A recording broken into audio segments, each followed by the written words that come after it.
Hello, everybody. Welcome to the Society of Main Characters. We shall be talking about Ready Player One with the man, the myth, the legend, in his own mind himself, Keegan Cool. What's up? What's up? I had to go Uh, Mecha Godzilla behind me. I like it. I like it. With one Nicholas Bergelstrom Bergstum. Hello. Yeah.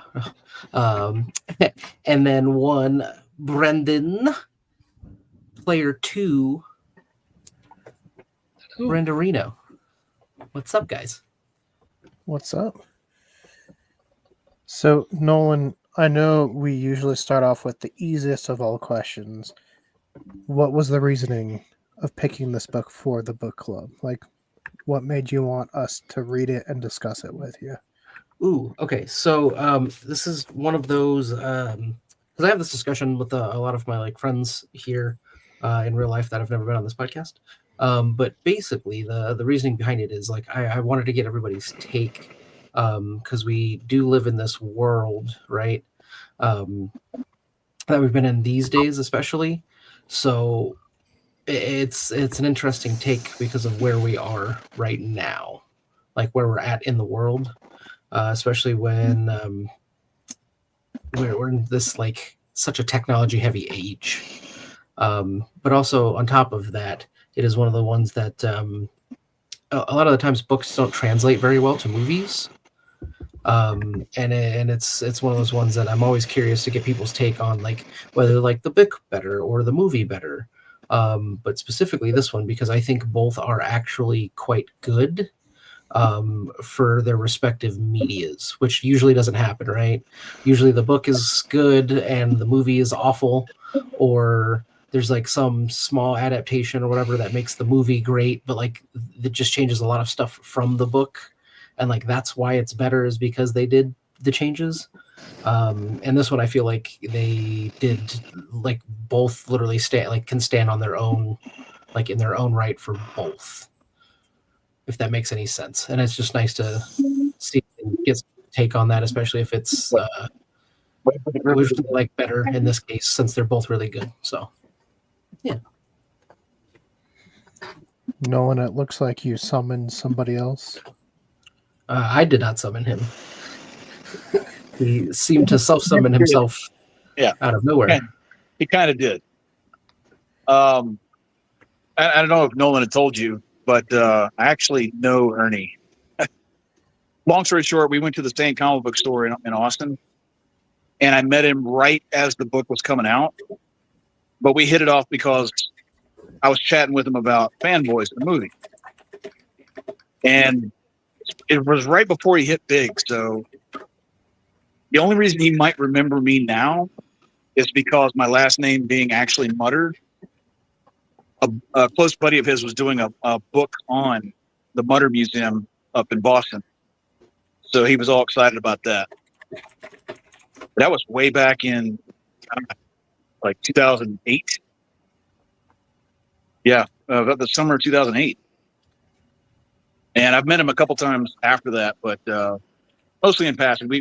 I was on a show with Harry Knowles. He used to run AintItCoolNews.com. And Ernie was the guest, and I had shown up on that day to just kind of look around the set. And I had this one producer lady sit there telling me, she's like, "Oh, we got to be really quiet. We got a special guest today." As soon as we come around the corner, Ernie's like, "Butter, what's going on?" She's like, "You know them?" And I was like, "Yeah, I get around." So I know Nolan's a huge fan of his, and I've been desperately trying to get him to come down to El Paso just to get Nolan in the same room with him, because I know they'll hit it off. Plus, I've got other cool stories to talk with him about since, because I've been to the Atari graveyard here in actually not far from Alamogordo, which he did a whole thing on. I don't know if you ever saw the documentary that he did, that Ernest Cline did on that, but yeah, the Atari graveyard's very, very real. So Nolan, you're a big fan of Mr. Cline? I We're am. not Yeah, talking Grayson. We're talking the author. We're talking the author. Yes, not the regular Grace and Cline that we normally deal with. But yeah, no, I like his books. They're pretty good. I like this one and his other one. I think Armada was one of his best ones, Ar- personally. yeah, which Armada was pretty good as well. I don't But want it to see was that one of one as those. a movie. That'd be a good one. I want to say I think it's actually in the works for them actually making that one. It's gonna be expensive. I know that. But yeah, it's one of those ones that as far as this goes, like I saw the movie first and was like, okay, man, the movie's cool. And then ended up finding like the book or whatever, and people were like, yeah, the book's actually pretty good. You should read that. So I ended up reading the book as well. And then that kind of like led into a little bit of a not a resurgence, but like more of a push actually. It's funny that Aaron's here because it actually led into like a push of trying to like accomplish some of our goals as far as the Ghostbuster stuff. So yeah, it's Pushing a train uphill is always a chore. it was an interesting thing for sure. But yeah, no, it led to that, and then I saw his book at work or whatever with the Armada one, and I was like, well, I'd like Ready Player One, so let's give that one a shot too. And ended up honestly really liking both. So yeah. Well, we'll go to Nick. Nick, this was your first time reading Ready Player One? Yes, it was. It was first time reading the book, and it was also the first time watching the movie. And I will say, I think I enjoyed the book a little bit more because I thought there was a lot more like details, a little bit, and puzzles that were in the book I thought were a little bit better. Like the movie, the movie's first puzzle of driving the car backwards. Not to give too many spoilers here, but driving the car backwards, I felt like was a silly change for sure. But I definitely liked the book a lot. I thought the book was really well done. Yeah. What about you, Brendan? Was it your first time reading Ready Player One?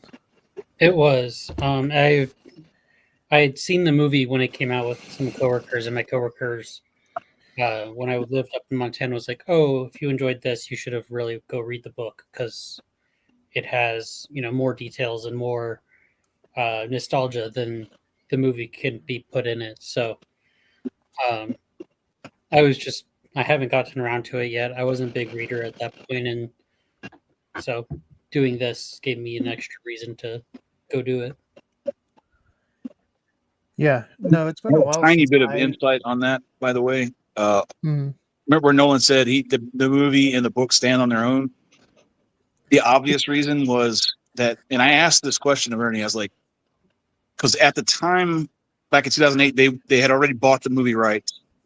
And I remember asking, I was like, how the hell are they going to film that? He's like, it's going to be tricky with all the individual properties that he mentions in the book. Like, way more in depth and covers the entire spectrum of pop culture. Nearly all of the 80s. And so getting those with trademarks and so forth and deals, that it was a small minor miracle what they got on screen. But I was impressed with what they got. So I am also with him on the book is infinitely better. Having said that, I read the second book and I didn't like it as much.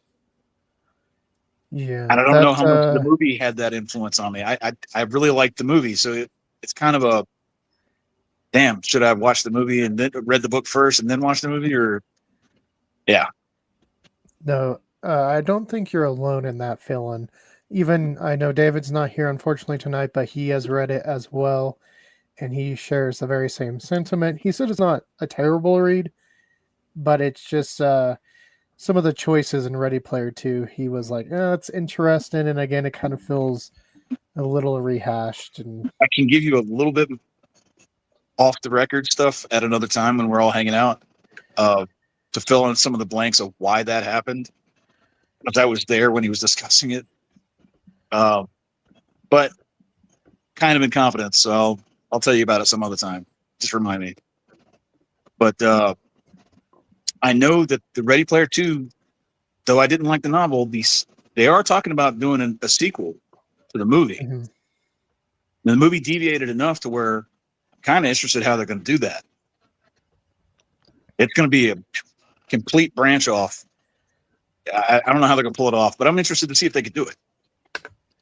So, and I don't know if Nolan's mentioned this, or if any of you have been to Target lately by any chance.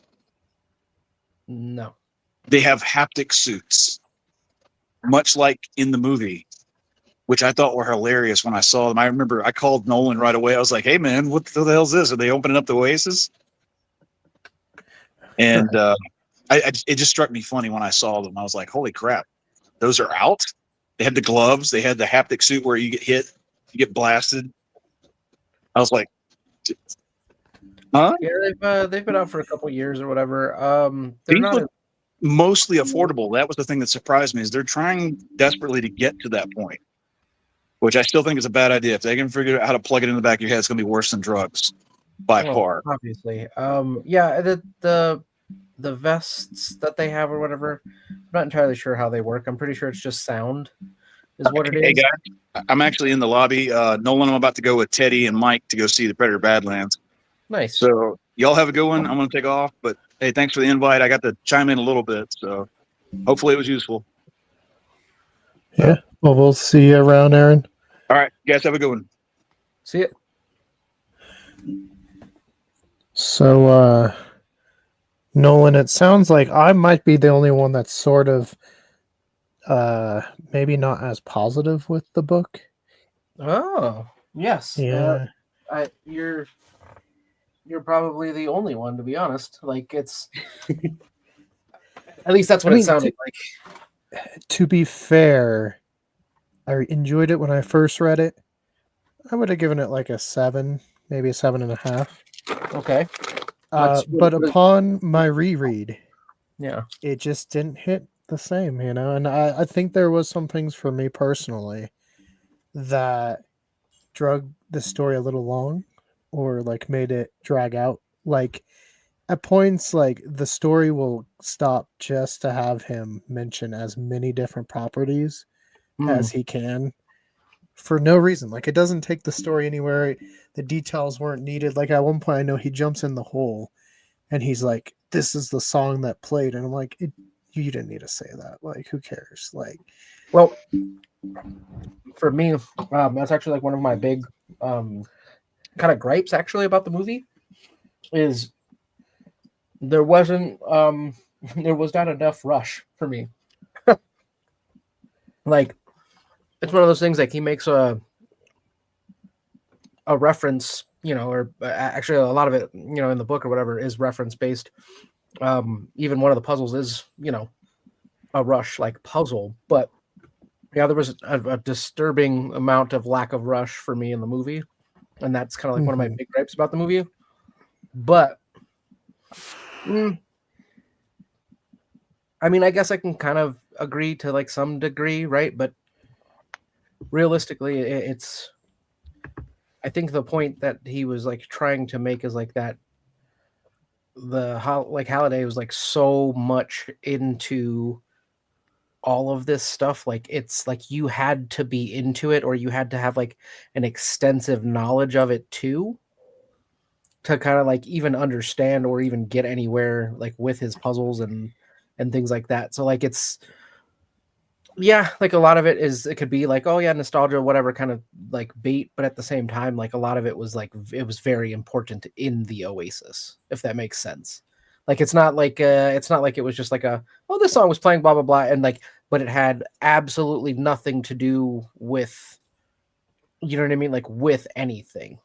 Like it's like just a random offhand mention of whatever it is.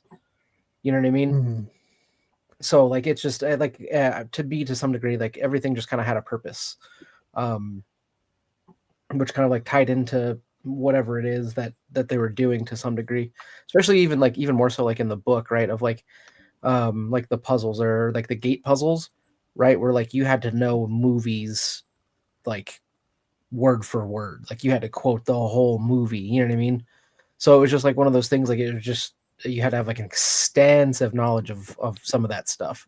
So it didn't like, so some of it doesn't seem just like offhand or whatever. It's like, yeah, okay, that was kind of, you know what I mean? Like relatively. I'm not.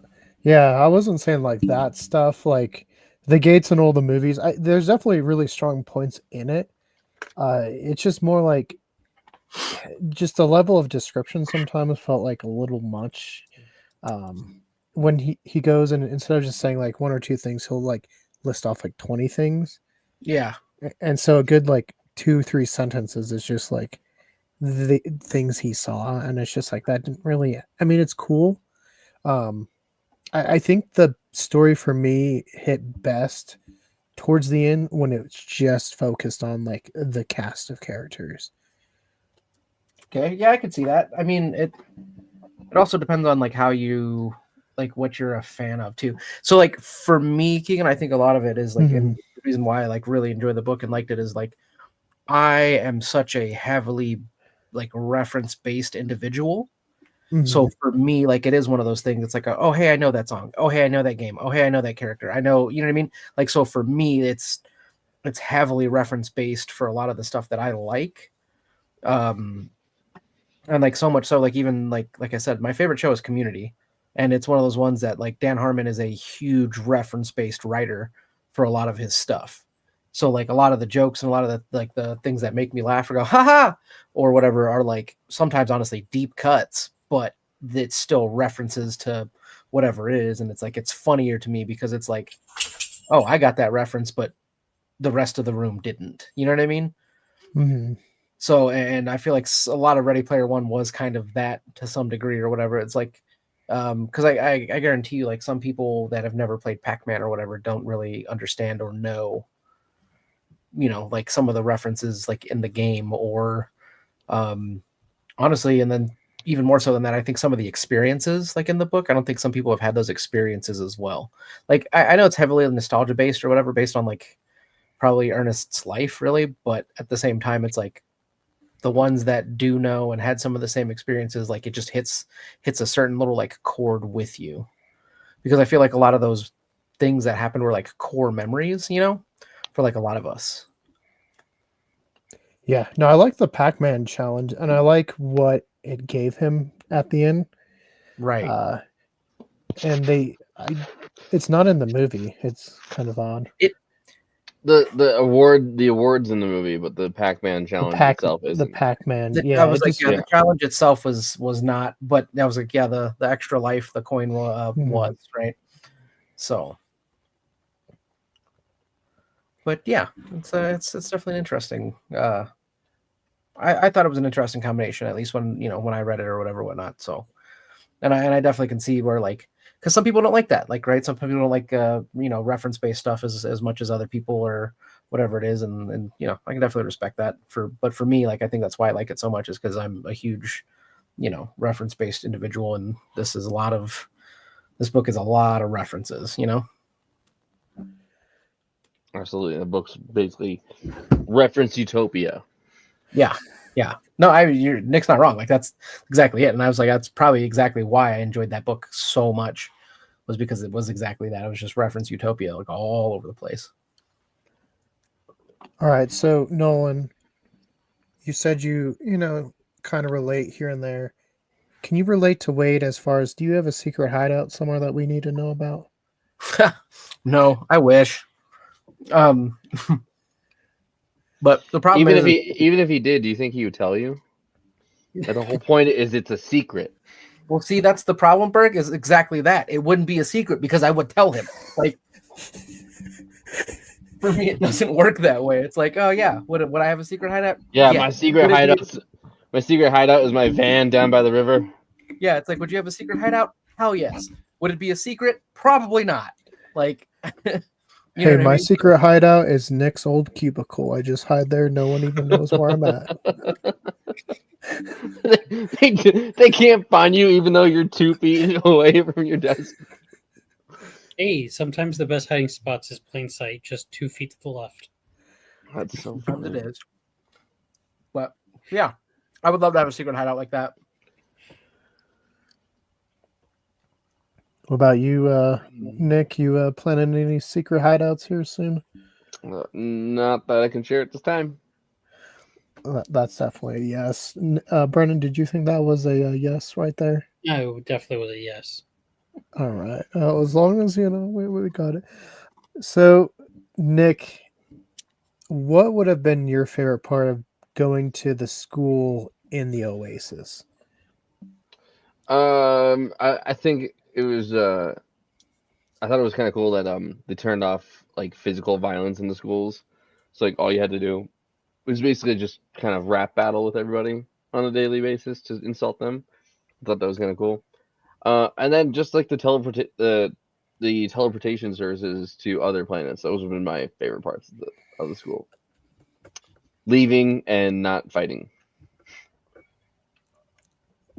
Brennan, would you have been disappointed going to school in the Oasis and not getting a day off because a bear broke in? No. I mean, I didn't get a day off when the bear did break in either. But you know. They made you stay in school when the bear broke in? Yeah, school is locked down. Right, we gotta make sure that bear doesn't go hungry. That's school in Montana. Nolan, how would you have done in the Oasis school? Would you have been able to focus, or much like Wade, would you have been out perusing other things? Hell no, I'd been out perusing things. Dude, I don't do good in regular school right now. School's for fools, bro. Look at me. Like, that's the way I live my life. But yeah, no, I would definitely, like Aaron said, like if they made the Oasis and the Oasis was real, bro, it would be crack, and I would be in there just freaking 25-8, dog. Like that's how I would live my life, unfortunately. But yeah, no, I definitely would not have gone to school like that. I would have definitely been doing let's go find the hunter, being a gunter or whatever kind of thing. Like, yeah, that would be my life for sure. So yeah, I'm with Wade on this one. He did the right way. So obviously the first, whole kickoff, in the egg is on that planet. How realistic do you think it is that no one would have looked there? Obviously it has to happen for the book, but do you think for real after 5 years, like no one would have found it there? Oh no, so to me, and because I have been playing video games and those type of things for such a very, very, very long time, if there is an Easter egg, if there's an exploit, if there's a bug, if there's a cheat, any sort of anything like that, somebody is going to find it. Like it is just, yeah. So like for me being like 5 years, no one found that egg, huh? Bullshit. Sorry. Like that first, I guarantee you that first egg would have been found in a week. Like legit, just because like that's just how it is, and like the type of people that you have in this world, like that's just how they are. You know what I mean? And it's one of those things like I can tell you that because literally I watch YouTube just about every day on the video games or whatever it is that I play, and they're like, hey, do you know about this exploit? Do you know about this exploit? Do you know about this? And it's like, dude, when do you have all of this time to to literally sit there and find and like break the game like constantly? And it's just like, oh well, here's a glitch here, here's a glitch here, like, and it's just like you got go touch grass, bro. Like you guys way too much time on your hands to sit here and like literally try to break this game constantly over and over, or find exploits or find whatever it is. So no, the 5 years, egregious. That first egg would have been found in a week, bro. If not literally in 2 days, like, or an hour after they announced whatever it is. I guarantee it. I was like, and I know Nick he plays a lot of video games, so I know he can back me up on this one. Well, I was just thinking about a game. It's I wouldn't say it's similar to Ready Player One, but it's the one I thought of was a game called No Man's Sky, and I just quick Googled it. No one has explored all of that game yet, and that game, because it has 18 quintillion planets across 256 galaxies. Okay, sure. But So that's the thing. something like that. Like I think that would be, because I get what you're saying, Nolan, about how like, exploits and all that stuff are found in video games all the time and really fast usually. But when it comes to like the scale of the video game, like the Oasis is not just like a small scale; it's a huge scale thing. I thought it was kind of realistic that nobody would have found it in 5 years. No, you're right. Right, as far as like scale goes, sure, scale is crazy. You know what I mean? That's for sure one of those things. But the difference is well, this man let like clues, right? So like having a quintillion tuple fucking planets or whatever, that's one thing, right? Because time, time and effort, that's one thing that there's only infinite amount of, right? This is hey, it's on the first planet, the school planet. You're telling me that nobody's gonna find it? Like he told you where to Yeah. start. You know what I mean? It's like he told you where to start, and then on top of that, like even if you like go through the challenges or whatever, the challenges aren't very hard because they're they're all games that most gamers and things like that have played before. At least like hardcore older ones, right? Like and I'm not, and that's the thing is like I'm not saying like any geek off the street is gonna like find this kind of thing, right? Like it's gonna be some hardcore gamers or the ones that put in a lot of time and effort like in the Oasis and like the video game space, right? It's like that's the whole thing or whatever with like the Gunters is like they're like they're Halliday experts, right? So it's like one of those ones that like you're gonna have 5 years is a long time to read up on somebody on their favorite drinks, Yeah. hobbies, music, what like. So for me, like if anything, like I said, that's why I was like, yo, like realistically, it probably would have been about an hour before someone found that first egg, at least the first challenge to like get to it. Maybe some practice or whatever on Joust to try to even out to win the Joust thing. But other than that, dude, like yeah, people are finding that shit fast. If I'm being honest, at least I believe so. You know what I mean? Now, Maybe. Nick, compare that to movie first task. Which one do you think was easier to find? The movie first task, like the Mhm. driving in reverse. I felt like the movie task was the easiest to find. Like he basically says it like like I wish we had cars that drove backwards really fast. And it's like yeah, of course that's easy to find.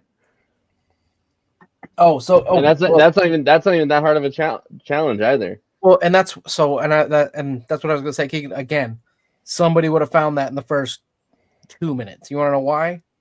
Because I guarantee you, some jackass would have just been like, "Let's just go reverse," on accident, right? Just Yeah, how if somebody could have done it. You know what I mean? Like I'm going in reverse. Oh no! Oh, Somebody could have done it. Somebody could have done it like just on accident as like a joke. I Like, guarantee hey you, guys, somebody watch would have this. found that bitch on accident before any of that. And it's like, really, nobody in 5 years thought to drive backwards. Are you kidding me? Like, Yeah. yeah, dude. So it's one of those things. It's like I don't. Again, that challenge. I'm would have just looking solved at my in questions. 2 minutes, bro. So I have here, did anyone else have the reaction to the first, we're talking about the whole task of driving in reverse that made them eject the Blu-ray from the player and snap it in two, or was I the only one? I was watching it on Netflix, so I unfortunately could not snap anything in two. Okay, so Yeah, it's I didn't only watch it in one. theaters, and I think it was on TNT for the first time I saw it, or DVD or something like that. So yeah, same like sort of honestly same difference. But yeah, dude, it's like, bro, what backwards? Really? Somebody would have found that shit in the first 2 minutes. So Yeah. yeah, I will say the book challenge harder. The movie one, absolute crock of shit. It's okay. No Blu-rays book- were harmed. It's still in perfect condition here. We're fine. Oh, I own it on Blu-ray. Or I own it on 4K as well. But it's just like, really that was the really just drive backwards. Okay, cool. Yeah, for me, I think the first book challenge was a lot more realistic than the first movie challenge. Correct. Mhm. Brennan, what about you? Where are you landing on this whole challenge number uno? Yeah, I'd probably agree. I didn't feel like I needed to eject any Blu-rays and snap it in half, though. But Hey, we think get very that's a passionate little when we watch anger movies issues. in the house, okay? you go talk about there, Keegan, because Yeah, do you need to talk to somebody about that or? But yeah, no, like I said, movie challenge 10 times easier. All right, so Nolan, what's our next big discussion question? I know you're gonna ask me about number 2, or were you asking me to make one up here? You make one up. It's your book. You gotta. Okay, yeah, I like it. So, I guess my next question would be, since we're talking about challenges and things like that, gate challenges. Do any of you guys think that you would be able to have completed a gate challenge? And No. if so, what is the movie that you can do it with? Oh, if we could beat them. Yeah. Is So it it's just any movie?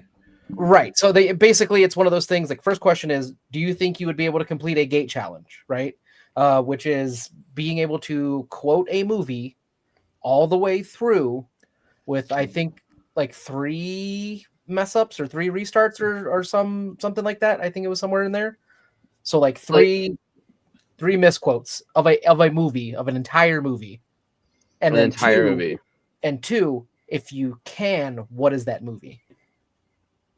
So, I don't think I could do an entire movie. I could do certain scenes from movies, but I couldn't do an entire movie. I think the closest I could get would be like probably a Christmas movie of some kind, like Elf or something. Yeah. Does Ghostbusters Open for Business count? It can. Can you quote? But it the wouldn't for you. for It business couldn't even, for or- you do it. Like, no, for me, I mean, Dark Knight I've watched a ton, so that would probably realistically be one that I could probably do. Because again, you're only playing one character, so you really only have to know their parts. Which again, you need to know the movie. Yes. Dark Knight would be one. I think I could do Jaws, and I think Who are you, the Jurassic shark? Park. I was hoping Jurassic to be the. Park. I was hoping to be the buoys, but you know, whatever. We'll work on the buoys. Just All like, right. just Um, like. Okay, so if that's the case, then And yet somehow you still misquote. okay, but who's the Jurassic Park then? Like what character? Because I guess that part is also semi important. I mean, I think you could be a lot of characters in Jurassic Park. I mean, Malcolm's But- a pretty easy one to quote, and Then Dr. again, Grant. like he also They did, would probably give you. It feels like he gives them more of a main-ish character. I was gonna say, I feel like you'd have to be more of a main-ish character, right? So like, so for me, So like, buoys are off the limit. I'm sad. yeah, they are. Those are Z tier characters, dude. So yeah, so it would be like very main character ish kind of situation, which is crazy because like Monty Python, like it's an interesting one. Like there's a lot of characters there. But yeah, it's Do you think you had to get the coconuts on rhythm as well? Just like absolutely, you can't mess the coconuts. Yeah. Yeah, you'd mess that up, dude. So yeah, what about you, Brennan? What do you got? Do you think you No, I couldn't do it. Not with 3 mess ups. But the movie I could probably do the closest with is Fast and Furious, like the very first one. and who would you be? Would you be Brian or Dom? I guess. Brian. Yeah. Well, Well, I guess technically Brian is the main character. He character. is the main character of the movie, so I guess technically that would be him. But that sucks because you know what? He doesn't even have the best lines in that movie. You know what I mean? So I don't know what to tell you on that one. Yeah, me 1000% yes. Just because it's one of those ones that's again a lot of reference based humor, a lot of I literally live in song lyrics and movie quotes, man. So and mine would probably let's see, ones that I could probably quote almost like the entire movie, like all the way through. Out Cold. Probably the second Ace Ventura. Let's see. So second Ace Ventura, I could probably do Tommy Boy. I could probably do that one really, really, really well. Let's see. Fifth Element. I probably could do that one really, really good too. Oh, you know one movie I forgot? Jurassic World Rebirth. Probably can quote it at this point. Okay. Well, everybody have a good night. I'm gonna. So what if they were being like a super troll when whoever's designing our like fictional Oasis, right? right. And they made the movies you had to go through like Point Break, Fast and Furious, The Hitman's Bodyguard. Is it original Point Break or? I'm not doing it. Yeah, I'm out. the original. I'm not I'm just even saying gonna, that. I'm just saying. I'm not even gonna go into the Oasis if that's the case. I'm just saying because like they're all pretty much the same movie. I could do that. It'd be kind of funny, just like I only know this one movie really good, and everyone's like, but it's the same movie, just with cars this time instead of surfers. Possibly, but okay. So basically, what I'm hearing is 0 out of the rest of the crew. Probably not. So we're No, not. I mean, I've seen like The Dark Knight a bunch of times. I watched it a whole lot in college, but I haven't seen it in a long time. But I also try not to just repeat watch movies constantly. Like I would be so sick of being a Gunter in the book because of just constantly rewatching all the '80s stuff and re-listening to all the stuff in the same over and over again. But here's the thing, Rick, is you're not sitting there rewatching it, right? Like, to some degree, yes, you are kind of like rewatching it, but I can't tell you how many times I've actually watched The Breakfast Club because I love that movie. Like, it's a great movie. Oh, it's a great. I understand it, but no, they all actually sit down and watch. Like they said Sure. like, oh, you And want to come to the basement and have like a marathon later? Sure, I couldn't do that. And I could, right? Like, and that's what I'm saying. It's like to some degree, like I could, because realistically, I love John Hughes movies. So like it's not a problem for me. You know what I mean? Like, and that's why I'm saying, like, that's why I was like asking that question of like, have you guys ever seen like a movie to where you can literally just quote whatever, you know what I mean? The whole freaking movie. Well, and Right. half the time when I rewatch a movie, it's also on background noise. So all I'm paying attention to is the words. So I Right. know what's going on in the movie that I've already seen. So, Yeah. but I mean- Fast and Furious is just one of those movies that I've watched so many times, and my dad and I used to watch together. That Okay, It's well, probably you know what, Brendan, fun. I would challenge you to you know, ask any racer, any real racer. Okay. Why are you getting so defensive, Nolan? I'm just saying. a win is a win. Doesn't matter if you win by a mile or. That's right. So Doesn't matter if you win by an inch or a mile. Winning's winning.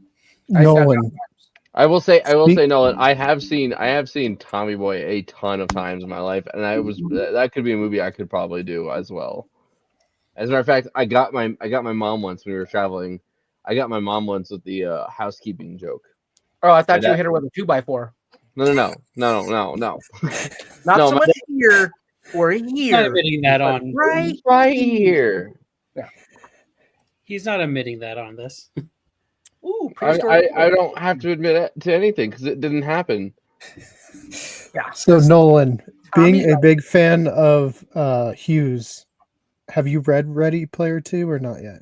No, I have not. That's Okay. so, and that was the thing too, is like I heard everybody be like, not really great, not awesome, whatever, kind of like I've heard people's gripes about it, and I'm like, okay, that kind of like persuaded me to not read it.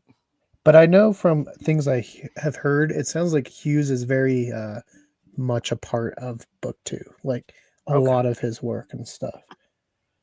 Yeah, I'm in the same boat. I've heard mixed things. Like I had a friend who said that I can just skip Ready Player 2. He said it wasn't Right. that great. But then I heard from David, who is unfortunately not here tonight, that like if you enjoyed Ready Player 1, you're gonna enjoy Ready Player 2. I know it's really unfortunate because like a lot of me choosing this book was me and him having a conversation about how we could have a 6-hour discussion about this damn book, and of course he's not here. Mm-hmm. Well, he said if we drag it on, he will be. Now we Right. have to edit tonight, so Yeah, that's a lot of editing, it's a lot of hours. But yeah, no, so yeah. I honestly think I could. I could probably complete a gate challenge, like depending on, you know, what movie it was or whatever, whatnot. Now I could complete like the third gate challenge because like he had everybody like telling him the lines that like in case he needed help anyway. Oh, you sure? Yeah. Well, it's easy when someone's telling you in your ear hole, but I'm talking like from memory, buddy. Like, No, but like I could do the third one From your ear hole? from your ear hole. right here, it's a hole where your ear is. It's an ear hole. Nolan, I just want you to Punch you in your know brain hole. that's going to be our first merch drop for you for the channel. It's going to be from the ear hole, and it's going to be like you, like From the ear hole. Yeah. Yeah, but there's there's definitely a couple movies for sure that I'd be able to friggin' definitely quote and actually get through a gate challenge or whatever. Especially as one character. Yeah, just from all the movies that I've seen or the ones that I watch or whatever, like constantly. Like that Blue Streak is on that list. Yeah, it's there's a wide range. So, but also super cool. Now, with that being said, is Nick the only one that, like me and him, are the only ones that play video games? I have a stack of video games behind me. I'm just curious. You know what I mean? I just Yeah. not sure. I have Okay. a stack of video games in front of me and a PlayStation, but Okay, So well, we all play video games, okay? but I'm asking like who's getting through some of those video game challenges, like realistic. Ones from the 80s? Not Like- me, probably. Like if I'm being honest, I am not passing Pac-Man like that. Like I think It- Pac-Man's the only one I've played. I was about to say yeah, not a very good Pac-Man guy. But that's what I'm saying. It's like having a perfect run at Pac-Man. Like not a lot of people are doing that. You know, like realistically, not a lot of people are running that one. And I know that wasn't like a main challenge or whatever, but it was like a helpful key game kind of thing or whatever. Which, by the way, does anybody actually ever remember ever been to a Pizza Hut that rocked the Pac-Man like in the Pizza Hut? Or is that Mhm. just me? Okay. Nope, I've been to a pizza. In Hut that was Castle rocking Rock, yeah. Hell yeah. Okay, yeah. See that, glad other people have experienced that. And that's what I mean of like that like nostalgia kind of thing of like, damn, like hell yeah. You know what I mean? I've done that before. That's awesome. Not very good at it. Never had a perfect game like that, but definitely have played the Pac-Man in the Pizza Hut before. So yeah, stuff like that is like super cool. But yeah, I just for me, since we're talking about like, we'll talk about differences because now I'm curious about this. Probably doesn't bother anybody else other than me, but I was very appalled at the lack of Rush songs in the movie, since the book is literally all about Rush songs. So yeah, I found that to be an interesting choice. I'm gonna go ahead and just probably go on a limb here and say that it wasn't a directorial or any sort of choice like that. I'm just gonna go ahead and say it was like a rights issue and or a monetary like fucking. If we fill this movie with Rush, it's too expensive. Like, you know what I mean? I can see that. Well, I think that's also why like Iron Giant is the bot in the movie. Is just because of rights. Yeah, versus Supaitamon. The Lizardon, whatever. You know what we're talking about, Nolan? No, I'm wondering who you're talking about, sir. So in the book, at the very end, instead of getting the Iron Giant, which is the picture behind you, he gets the giant robot from the Japanese Spider-Man show instead. Mm-hmm. Yeah. Okay. Because I was And like, they couldn't have that in the movie because probably because of rights. I was like, it's probably a rights issue or whatever thing. However, getting Iron Giant Gundam and Mechagodzilla is still pretty cool though. Oh yeah. But yeah, that was an interesting, especially how they get it. It's like, hey, cool, you get one of these cool ass robots, just put it in your pocket, and everybody's got a robot. Yeah, I thought that was kind of cool. That was one of the big changes that I'm kind of sad that I was like, could have been way more bigger, cooler robot fights. What the shit? Mm-hmm. But yeah, instead they only just gave us the, Iron Giant. I'm cool that the fact that they gave us the Gundam. Huge Gundam fan, so that part makes me happy. But yeah, I definitely think it's okay. That's super cool. Yeah, that's freaking sweet. I don't care what anybody says. yeah, yeah. So like I said, really, that's a big complaint of mine though. Is it's not, and it's not that there isn't not even just a lack of them. That there were zero Rush songs actually. Yeah. Not one. Like you couldn't even give me Tom Sawyer. Like come on, just one. You know, especially like because for me, I would have loved in the movie if at the end when they charge, when everybody's all lined up and then they attack the whole freaking little, thing that they were doing, like trying to attack the um, IOI people or whatever, like give me Tom Sawyer. That's the perfect time to play it. Oh, and they used it for the trailer. Use what? Tom Sawyer. Did they? Because I don't remember that. I only remember them doing the stupid what's the first song? The beginning song.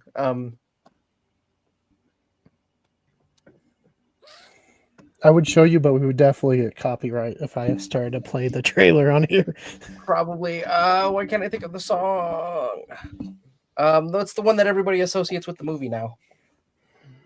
No, I remember the first one I saw in theaters had it. Oh, well, unfortunately, yeah, like I said, it didn't make it into the movie, and that would have been perfect though for the ending fight scene. Yeah. For sure, I think is definitely where you put that. If you were gonna just one song, and if I only had one, it would be Tom Sawyer, and that's where I would have put it right there, and it would have just been great. Well, Nolan, speaking of differences, what did you think of The Shining? What do you please elaborate, sir? What did I think of The Shining? Like the Yeah, second key challenge or second gate challenge being the Shining. It was an interesting way to go about it, since now that because I the movie part or whatever, right, where they're running around the Shining Hotel, they're trying to kiss the girl, basically an interesting take like on that or whatever, since that's since the whole gate challenges are quoting movies or whatever. So yeah, it was an interesting way to do that, but I think that might be like one of the few parts of the movie that wasn't my favorite, as far as like the trying the hey, this is his like love interest kind of thing or whatever, like working that in there like that.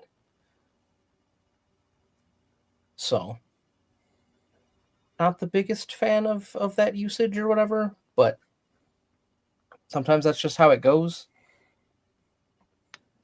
Yeah. So Agreed. Maybe it was the first challenge, I don't remember, but it was definitely The Shining. just The Shining, yeah. Which was cool, I remember for the trailers, but that was a big contentious thing I remember with the fans of the book, was that they put that one in. Yeah. I don't know. I'm not a big Shining guy, so I can't really comment too heavily on that one.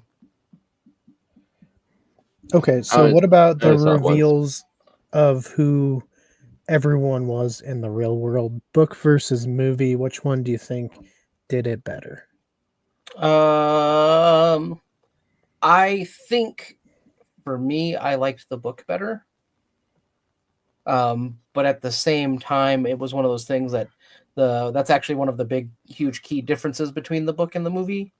Was honestly kind of that reveal a little bit to some degree, but even more so than that, it was the fact that Daisho and Sho and the other guy, that they weren't kids, that they're actual grown, like they're adults. You know what I mean? Like everybody in this movie is like an adult. Like no one's a kid, and that's like one of those like weird kind of things that they made that was an interesting change, I think, for me or whatever. Like watching it, like because I'm fully expecting them to be like kids or whatever, like in the book or whatever, and that's not even anywhere near how it was.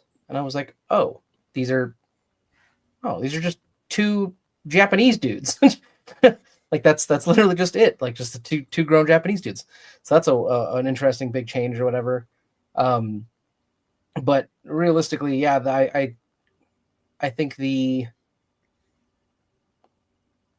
because that leads me into like the ending of the movie and the ending, not the ending of the movie and book or whatever, but it one of the big changes that I did not like, I think, was that there was such a drastic change between her getting captured, between Artemis getting captured and getting taken to the IOI place versus um, what's his face getting himself captured to go to IOI or whatever to like dismantle things from the inside.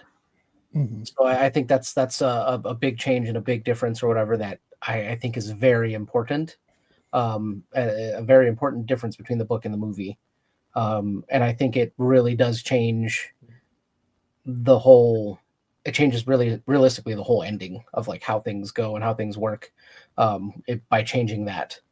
So like everything up to that point is relatively the same like in the book, minus the whole part where like Wade's like fat and he like works out until he's like skinny or whatever to even like get into the Oasis, or the fact that like he is kind of an adult already and he, essentially works and builds himself up or whatever from where he was at, or the fact that like it's wild because it feels like the whole movie literally takes months, a couple months maybe from start to finish. It realistically it feels like a couple months, when in realization like even in the book this takes place over 5 years, like from the beginning or whatever to the end is about 5 years, because like it's one of those things that him and Artemis don't even talk for like a couple years. So it's like, yo, like that's a pretty big change and a pretty big difference or whatever between like meeting the characters or like having the characters interact and things like that, is like, because exactly that, it's like, dude, like it feels like everybody hangs out, meets each other in the first 5 minutes, and then it's like, oh, okay, cool. While the book is literally taking 5 years, where there's literally years where they don't talk to each other. They're just like, cool, I'll see you, see you on your way. Okay, cool, later. And then just kind of happen to meet up or whatever later after that. So like that's an interesting different like change or whatever that's much, much different between the books and the movies. So Well, as far as like characters and struggles, Wade seems to lose a lot of that. Like, I gotta complete this when he meets her, right? right. Who else can relate to that? Like having something and then like kind of pushing that aside for love or whatever. That's a really odd question. I guess I can relate to that. I pushed off pursuing a career in counseling to try to help my ex-wife and I afford bills, and now she's an ex. I mean, I quit my good paying job and potential promotion to move across Kansas for someone I was just dating for like 6 months. Just start completely over. Just great moves, boys. You're swayed. Um, I no, mean, it's we own a house and a car, and 4 years later, we're still together. So, I mean, it's not a terrible decision. no. I'm not saying it's not. Okay, that's not what I'm saying here, Brendan. I'm just saying like it's kind of crazy because exactly that. Like it's wild of like how that can happen sometimes. It's just like the kind of sway that women have. Because yeah, he sees her and is like, yo, I'm all in. Like, let's do this. I'll be with you. We don't have to find the eggs and the thing or whatever, and I'll just give up on being a gunter, and it's cool. I got a cool lady friend. And the thing is, like, I think it's even funnier than that is like she comes to that realization of like, oh nah, bruh, I got more important shit than you do. Like, you know what I mean? Like, I got skin in this game, homie. Can't do that. Can't be me. I'll see you later. You know what I mean? Like, so Well, I feel like she brought up a good point too. Like, you don't really know me. They've only yeah, ever interacted a couple of times in the book and also a couple times in the movie. Like, right. you don't really know me. You haven't like known me long enough to be in love with me at this point. And then Which is I very also, completely true. Exactly. Yeah, absolutely. And then I also one thing I wanted to touch on real quick because I just thought of it was I feel like they didn't really talk about anybody else's motivations for the Easter egg. You know, like in the movie, like they kind of briefly touch on Wade's desire for the egg, you know, to win the prize, but I feel like they didn't really touch on any actual reasoning behind like Artemis in the book, she wants to solve world hunger essentially. I don't remember that being mentioned in the movie. No, because they changed it from the movie to like, hey, I just need to be out of debt for my dad. Like, basically, was her motivation of like no, my dad went there. My dad, you know, died to one of these places. I want the control of the Oasis so I can ban these people. Essentially, it's kind of like a world hunger thing, but it's in a weird way. It's that whole like I want to solve this problem for a lot of other people, so bad stuff doesn't happen to other people. Is her motivation or whatever in the thing? Because like bad stuff happened to me and my dad. So, but yeah, it's just they definitely don't give you like other people's motivations because like realistically, I think for the for the unclanned or whatever, it's just they just want to essentially the money for most people because most of the world seemingly is like poor in the book. Oh yeah. So, I mean, just with the stacks behind you, the mhm. RV stacks on there everybody has in Ohio, just felt definitely. It's like I can So see the world Which going in that the direction book a it little was bit. Oklahoma City. Do it. In the book it was Oklahoma City. Yeah, it was OKC. Yeah. Surprised it That, wasn't. that, Living in one of those things would be crazy. yeah, Yeah, how absolutely. many of you could have climbed to the top? Like, out of all the people here, could all of you have made it to the top level of Oh, those RV absolutely. stacks? Absolutely. I Keegan, They mean, have maybe ladders. They have I mean, ladders. I could Look at have. them. Yeah, that Look was at another thing. Is like I didn't understand. Is like look how at the is that, background. bro?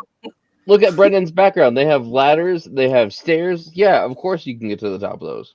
Keegan's afraid of Yeah. heights. He couldn't. My fact is, I do love the fact that it's like just RVs piled on top of each other, like in the Mm-hmm. pictures. It's just like super cool. Like honestly, like yeah, is like weird and like poor and kind of goofy as it is, but at the same time, like kind of dope. Like I'd live in one. Stack like 17 Gulf Streams on top of each other. Let's fucking do this, man. Yeah, so if Nolan wins the lottery, he's not going to say he won't change, but there might be a sign of a 17-floor RV stack going on in his backyard. Just like, what is that, Nolan? You're just like, Don't worry about it. Let's don't. I'm gonna live somewhere where there's not an HOA and they can't say shit about it. How about that?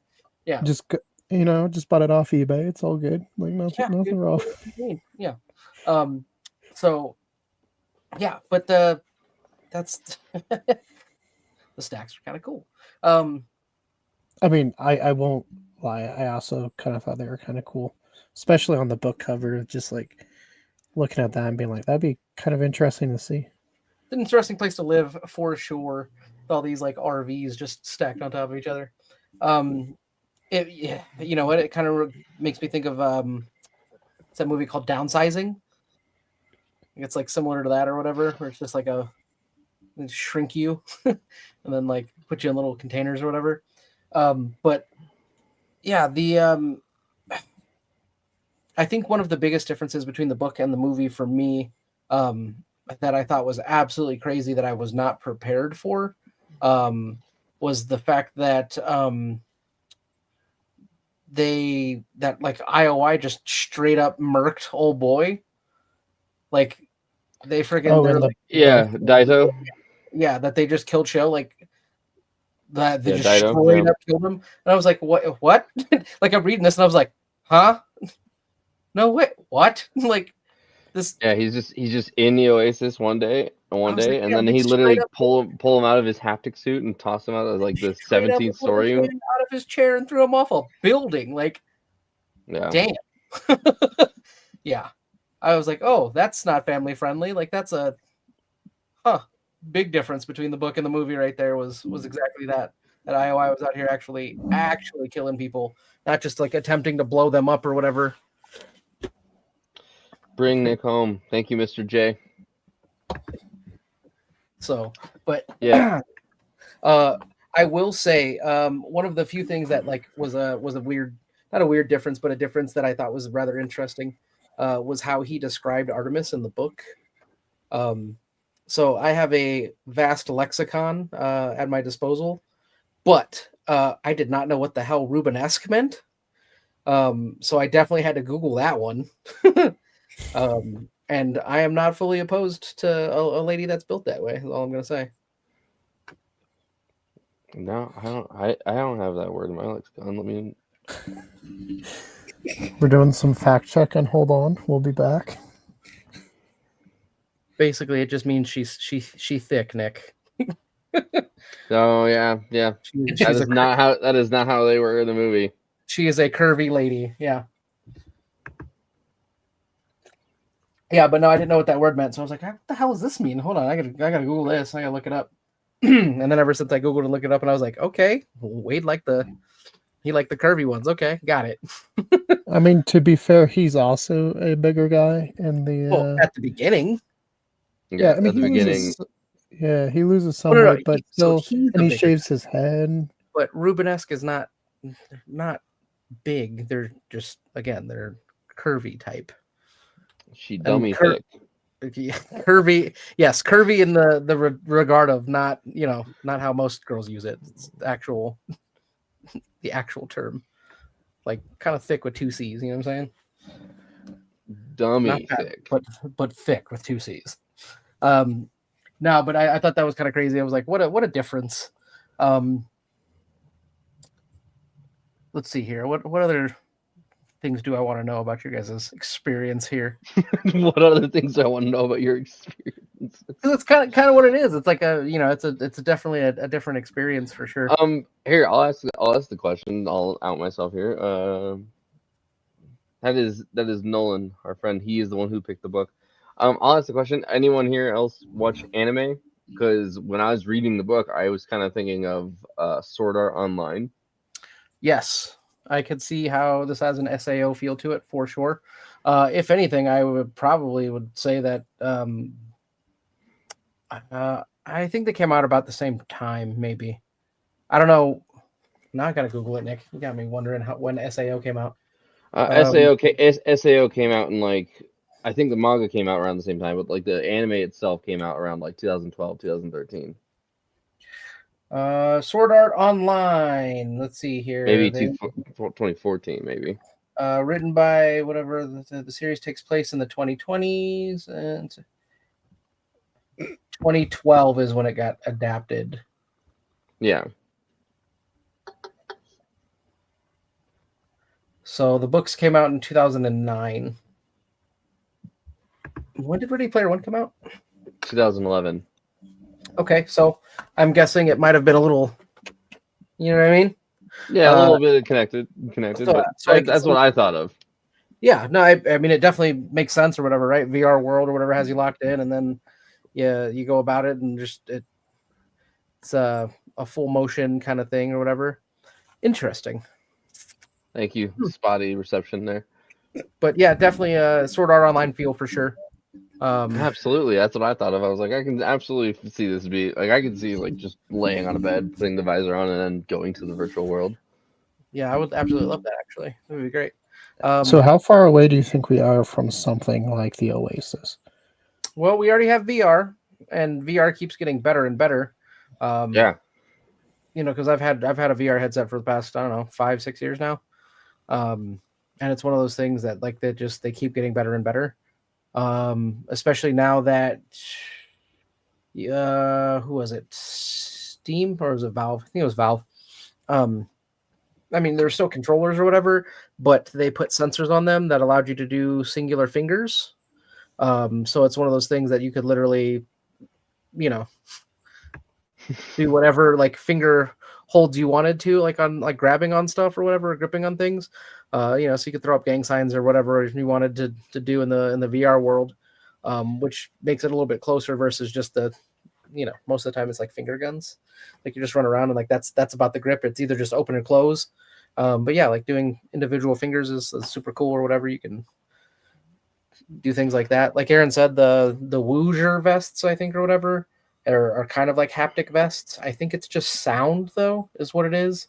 It's like you wear this little vest and it's got like speakers on it, and like so like when you're playing things, I think you can like if the sound's coming from behind you, like it kind of buzzes on your back.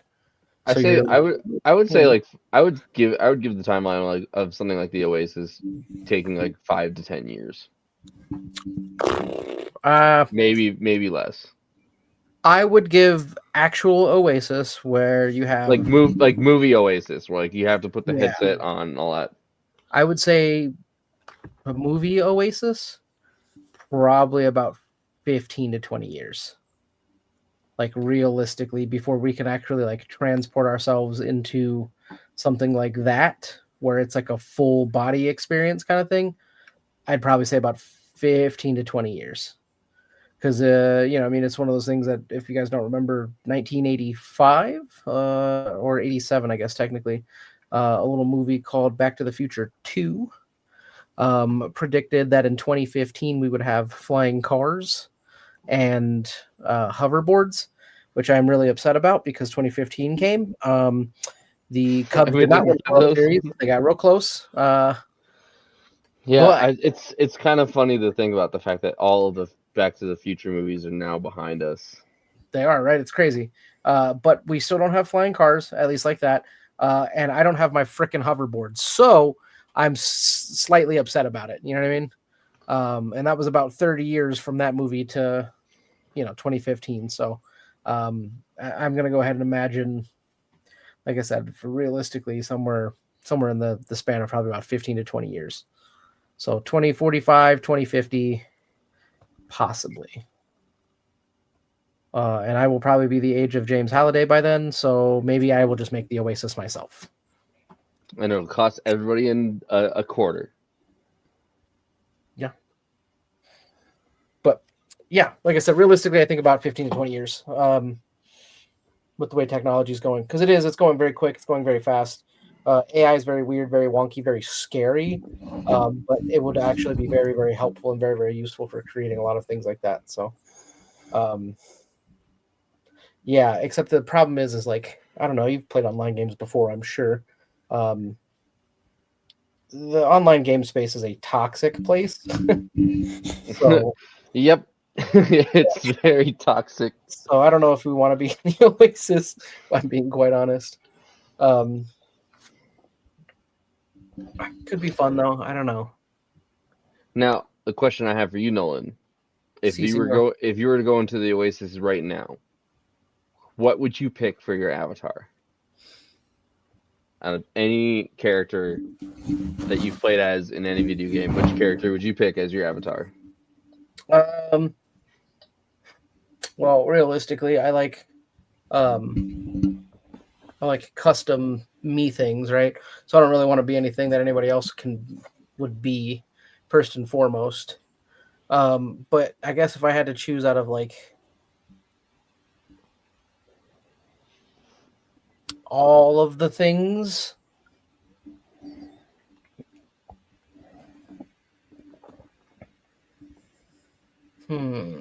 that's a good one. I'm gonna go with Sombrero Wizard. Sombrero Wizard? Okay. Yeah. Keegan? I was also gonna go for Sombrero Wizard, so No, I was gonna say you're gonna go for some sort of Jurassic Park character. He would be a little raptor. okay. He'd be the Indominus Rex. But All right, Nick, what about Spinosaurus from Jurassic Park 3 Jurassic- with a sombrero? Okay, I like I it. can like it. I can see it. I can see it for Surprise you. your avatar. I dig it. Brendan? I think we all need sombreros. I think we'll just be the sombreros, you know? Okay. Let me More ask- sombreros. Let me ask Brendan? this question because I don't think Nick understands what I meant by that. Do you know who Sombrero Wizard is, Nick? Nope, not even slightly off the top of my head. I don't Okay, either. I would be Argonian. Argonian from the so you're Elder basically Scrolls. the same thing as Keegan. You're just a dinosaur. Got it. Yeah. Kind of like a raptor. Yeah. I feel like Brendan would be the lusty Argonian maid for sure. But no, my the Sombrero Wizard. Have you ever heard of a game called Mortal Kombat? I have heard of Mortal No. Kombat.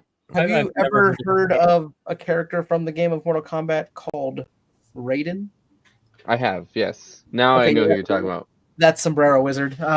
So Go Broncos. okay. We're not Sports talking chat about was on Tuesday, Bob.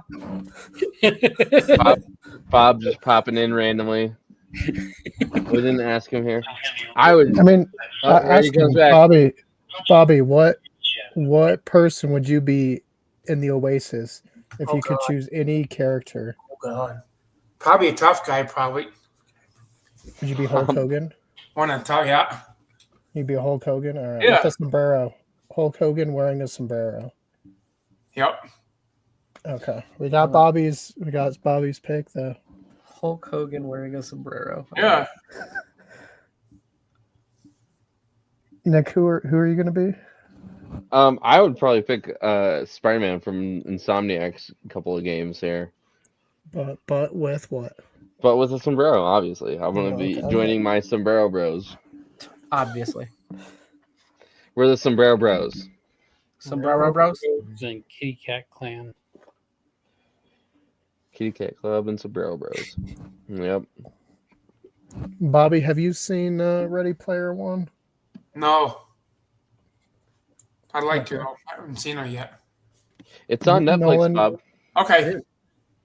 Would you recommend Bobby go watch Ready Player One? I would Yeah. recommend Bobby go watch Ready Player One. I would. Yeah.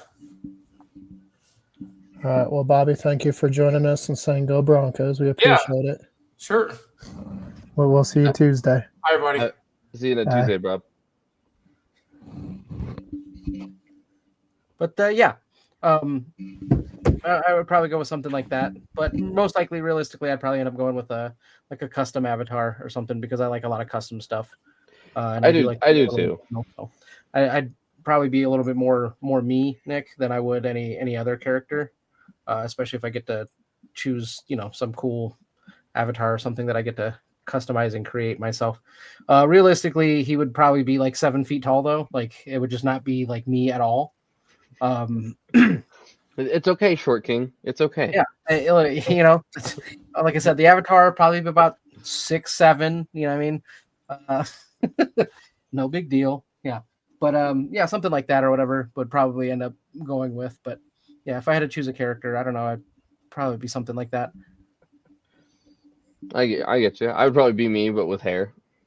I feel that. You with just like a sick ass ponytail. Yeah. No. I'd have like I'd have like Who cares? I'd have like a faux hawk, and I'd make it purple. Okay, so you're rocking a man bun. Got it. Okay, cool. Sick, dude. He's Sick. crushing it with a sombrero, though, so who cares? Yeah. How are they gonna know you got hair under that sombrero, son? Yeah, exactly. That's pretty cool, though. Funny.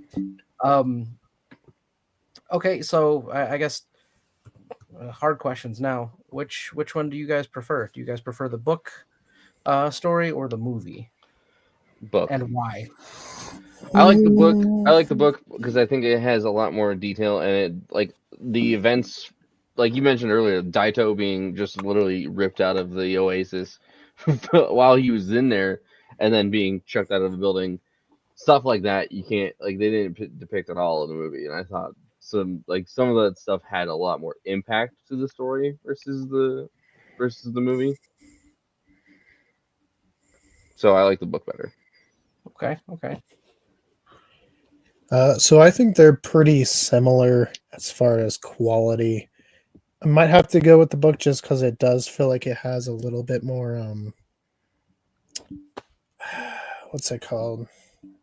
I don't know, consequences and stakes to it. And it gets a little bit more references in, which is cool.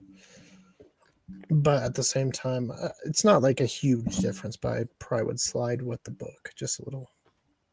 I mean, yeah, I'm not saying the movie is terrible. The movie, if I had not read the book, the movie, and I watched the movie instead, honestly, the movie is a good standalone film, I would think. Yeah, and I that's what I I'm think saying. that's how we got to rate movies based off books now. Either they're good or they're terrible. There's no in between. It's just- Yeah, considering most people don't Agree. read anymore. Brennan, what you got for me?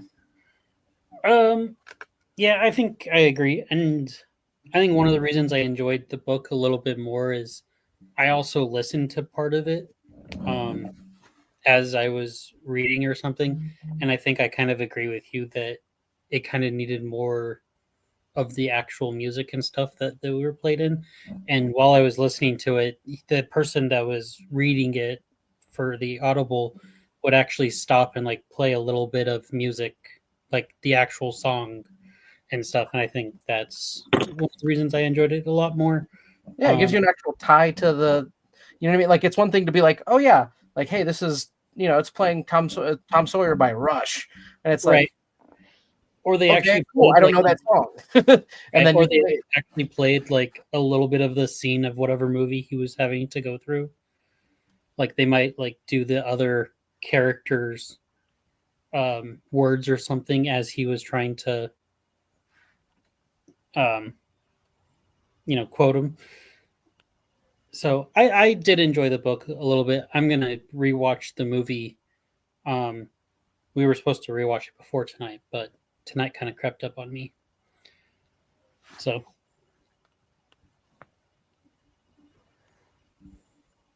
okay. How about you, Nolan? How about you? Me, personally, I like the book more, just because, like Keegan said, it's like a lot of the stakes and a lot of the things, were higher, um, like the impact of things, right?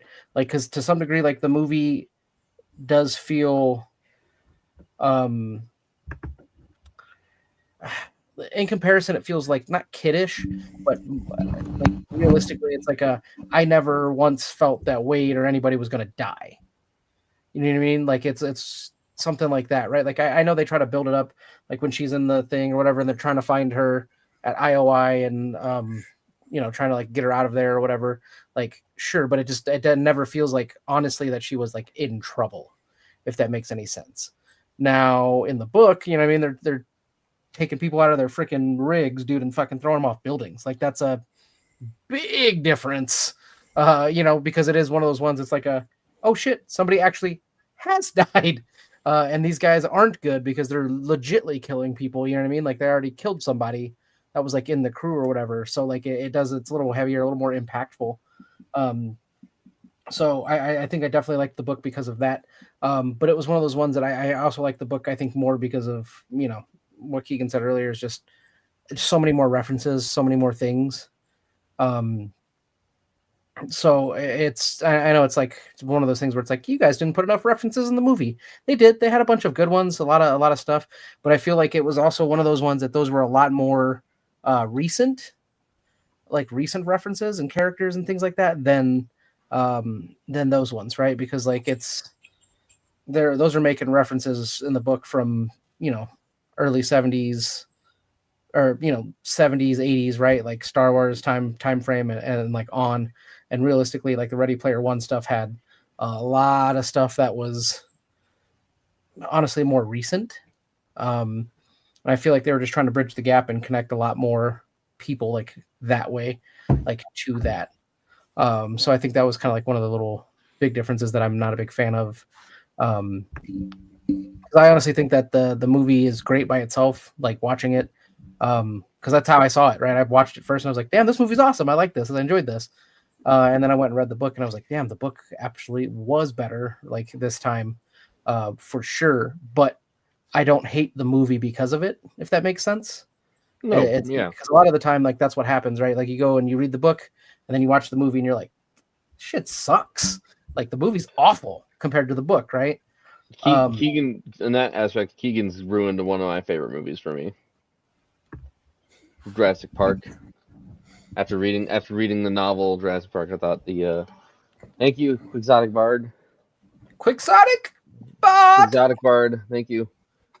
But no, I mean, I definitely thought the book for Jurassic Park was a significantly better story. The eggs at UNC, you're damn right it is. I know exactly where it is too. Yeah, the egg is at Unk. Yeah. UNC, University of Northern Colorado, the school I went to college for. Oh yeah, There's so only Nolan, if you one don't know, UNC, and it's University of North Carolina. But anyways, yeah. no, well, it's because Nolan hasn't been here, so we do gotta, I guess, fill him in on our Yeah, thing we're trying to do. we have a running a thing we're trying to do of bring me We're trying to to bring Nick home. So here's our flyer. Bring Nick home to University of Northern Colorado. There, we're hoping we can either get him to be the head coach of the UNC Bears or at least announce it. or at least announce a game. Yeah, I went to college there. I have a degree in psychology. Also, this is looking mighty sausage fest. Get a cute girl. I think I know who this quixotic bard is. ridiculous. I think David's trolling us. It's very very much so. He is a troll. One David. But yeah. No, overall, I think I like the book better for sure. Just because the elements were handled a little bit better. But I do like the movie in its own regard or whatever. It does work. And that's why I implore both people to try both. Because it is like it's one of those ones that like somehow it's such a huge departure from the book, like the movie. Yeah, thanks. So the it's cool because it's such a huge departure from the book, but in like a good way. Most of the time when you have such a big change and a departure from the book, this is awful. I hate this. But in this case, I feel like it actually works for both. Absolutely. So Nolan, have you had a movie that was better than the book you read? Well, Full Metal Jacket. Okay. What about you, Nick? I haven't watched it yet, but I've heard the movie for Super Troopers is better than the book. I did not know Super Troopers was a book. You would have if you read it with us for one of our discussions. It was one of. Uh-oh. I'm breaking up. What'd you say? I said it was one of Grayson's picks. We all read it. Oh, It's the only book that I've actually given away to somebody. Starship Troopers, not Super Troopers. Yeah, Starship Troopers. Oh, yes. Yeah, apparently the movie is a little bit better than the book. It's because the tone is different. Like it's wildly different apparently between the book and the movie. The book's very much like pro-war and being a good soldier versus the movie's more a lot of satirical. paperwork too, and most of the book is just paperwork. Well, you know what? That's one thing that I definitely appreciated about Hot Fuzz, right? Is they make that joke in there of like, there's no way that you can create this amount of chaos and carnage and not incur an incredible amount of paperwork. Brennan, what about you? Was there a movie that you liked better than the book? No, I don't think so.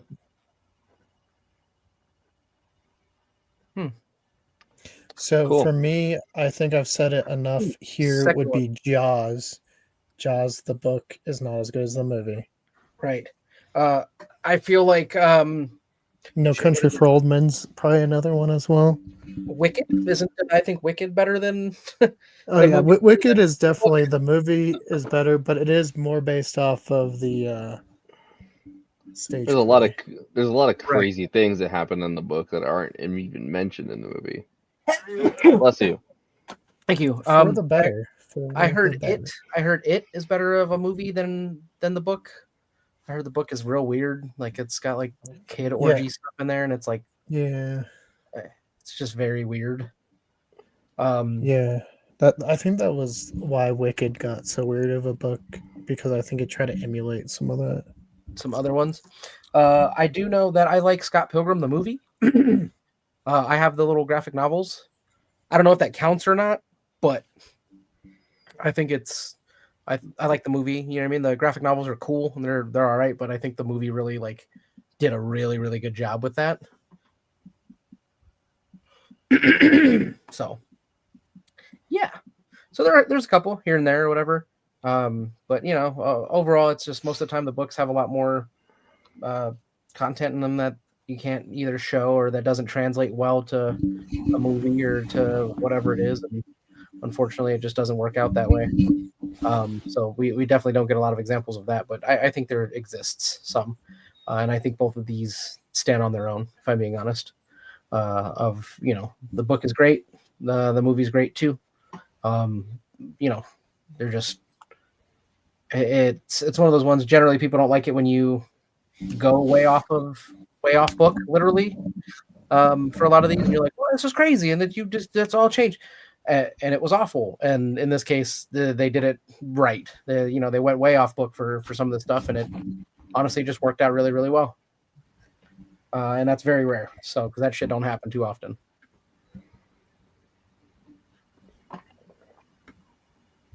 For sure. For sure. So Nolan, how would you describe Mr. Cline's writing style? Ooh, heavily nostalgic based, obviously. Because and I say this for the two books that I have read, which is this one and Armada.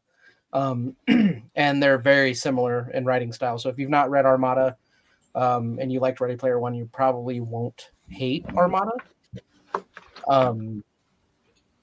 But yeah, again, heavily reference based, heavily like nostalgia, kind of writing style or whatever. He leans on that stuff a lot, which me personally, I don't mind, you know, because I like that kind of stuff. Other people might find it a little bit heavy on the nostalgia and might not enjoy it as much or whatever, and want a little bit more like story or something like that. But I like his style though. Like the story's cool. Like overall, like it's a really cool idea. Because on top of that, like I've not really read any other books that have kind of like done this. Like everybody does virtual worlds, people do like cyberpunk, things like that, but like this one's like a little bit different in the regard of like I would love to be like in a VR kind of situation, like world that he's built, right? But I just like how, to me, anyways, I like how he ties a lot of things in to probably himself, right? Like I imagine, like in this book, him and what's his face, the creator or whatever, they're basically the same person. Like it's like one of those like self inserts kind of situations, but I don't mind it. There are a lot of times you can see the self insert whatever, and you're like, yeah, it's clearly a self insert, not a fan. But like in this case, I like it because it happens to be heavily pop culture based, and it's not him doing it for that reason. It's him just for like hey, these are like super cool core memories that I have that other people probably share too, or would like also appreciate. If that makes any sense.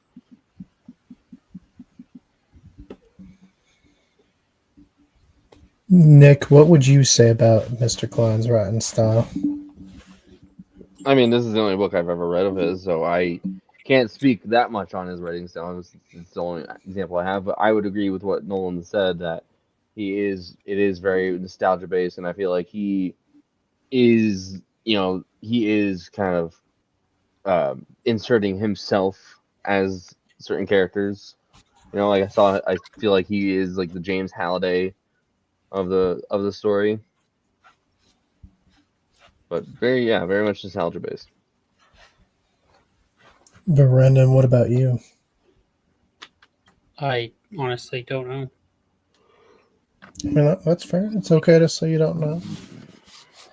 Now, Nick, does this book make you want to go and pick up like Armada or Ready Player Two? Like, where's your mindset with those ones right now? Yeah, I would definitely go pick both of those up. But I'd like to be more well read. I'd like to have read more books. It's been fun doing the Society main characters with you, so I would definitely go pick them up just to say I have read them. I mean, the good thing is we're not ending. This is not our final episode, so more books will follow. I hope we keep doing this. Honestly, Yeah, no, I enjoy it. It's good to have Nolan here too. We've missed him. I think I chose a pretty good book this time. I don't know. I relatively enjoyed it, but again, heavily. I mean, nostalgic. I'm looking forward to when Project Hail Mary comes out in theaters now because of you, Nolan. So Hey, I will say, Nolan, Project Hail Mary was of the two my favorite of the Yeah. ones you've picked. I really enjoy that. It's actually probably in my top of the ones we've read for this podcast. and I'm glad. I'm glad like that. I've chosen some books that like everyone else has liked and enjoyed. You know what I mean? And the thing is too is like because obviously like for me, I'm picking books that I like and enjoy, and I hope you guys are too, right? Like it's one of those ones that whatever you guys pick, like it's ones that you guys have liked or enjoyed, and because like that's kind of like the whole point of this and stuff like this is to like share the stuff that you like with other people and hope that like maybe some other people find it and enjoy it as well. You Right. know. So and the fact that like that you guys are like that Nick's like I'm looking forward to this actually, and that it's in your top a couple books like that makes me happy, man. Like that's great. I love it. Mostly because if I'm being honest, I think Project Hail Mary is in my like top 5 books of the last like 5 years. Like that's probably one that's like up there for me like personally, and that's why I chose that one because I was like, yo, people don't know about this one. This is one that y'all got to read because one, it's great, but two, it's one of those ones like I just really needed to know like somebody else's idea or like their thoughts on what is it, the panspermiation or whatever. Panspermia. Yeah, like that kind of ideology or that thought process, and I was like, damn, I've never thought about that before, and like that book changed that for me, and I thought that was like super cool.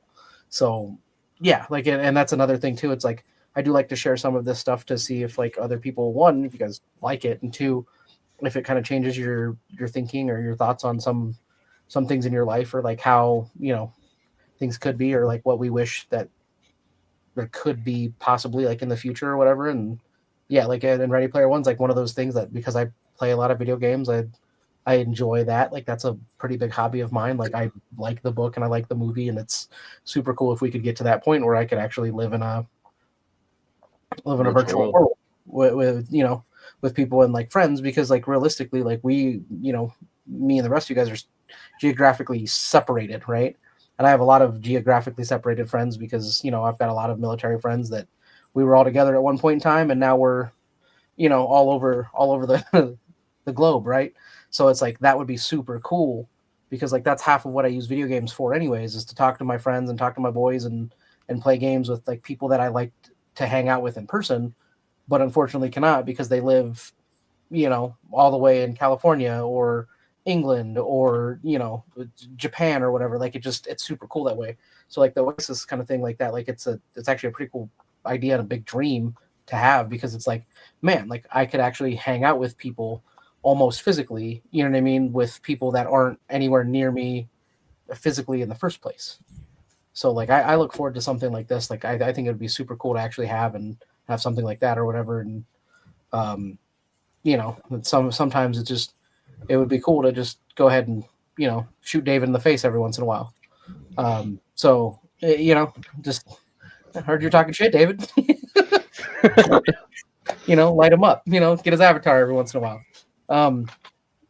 So yeah, but I would definitely love that. But I'm glad I choose books and things that you guys have.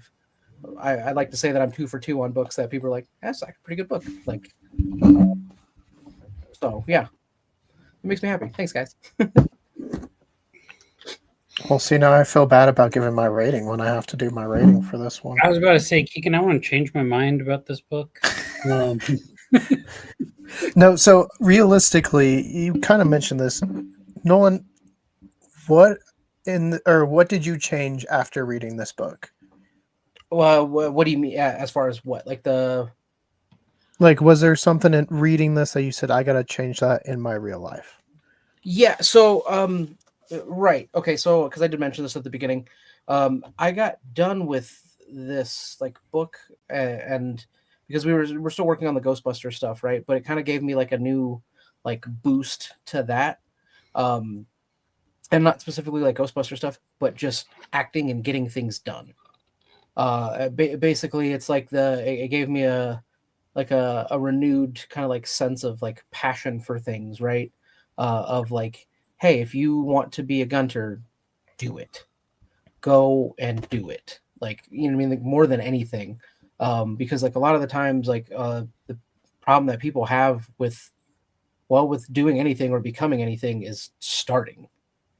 And that's what it is like for this, like finishing it is just that was kind of a big lesson that I took from it is like just do it, just start it, go and go out there and just go, like go and do it. um that and then just honestly like follow some of your passions and hopefully it works out for you or whatever, but realistically a lot of the time it's whatever time and effort that you put into it is like what you're going to get out of it for a lot of things. And that's part of like kind of what I took away from that is exactly that, man. Like it's just take a passion, follow it, and hopefully it pays off for you. But at the end of the day, like if it doesn't, at least you did it. You can say that you tried. You can say that you attempted whatever it is, and it's just how it works sometimes. Like sometimes, you know what I mean, life doesn't work out the way we plan, but as far as that goes, like you just try your hardest at what you want to try your hardest at, and then you might get lucky. What some might call luck, it's some call hard work or whatever, right? I'm sure it takes a little bit of both to get places every once in a while, but for the most part, working towards something or following a passion or whatever that you're really about and really passionate about, it's gonna go somewhere for you. Nick, what is something? Well, Nick, what about you? What is something you took away? I mean, anyone else hearing that? It's gone now. Okay. I entered a tunnel. I actually just threw away my computer, so I'm on the go as we speak.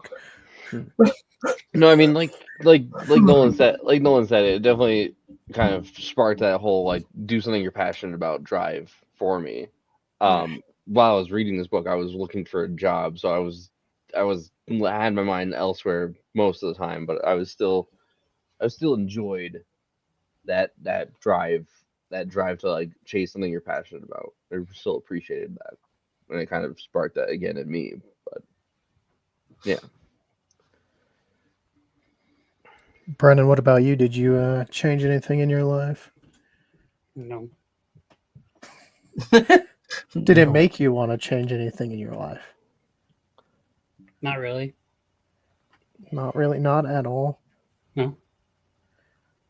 See, for me, what I did after reading this one, but it was not because of this book or anything. So, yeah. See, for me, I immediately threw away my VR stuff and said no VR. It's a VR-free household.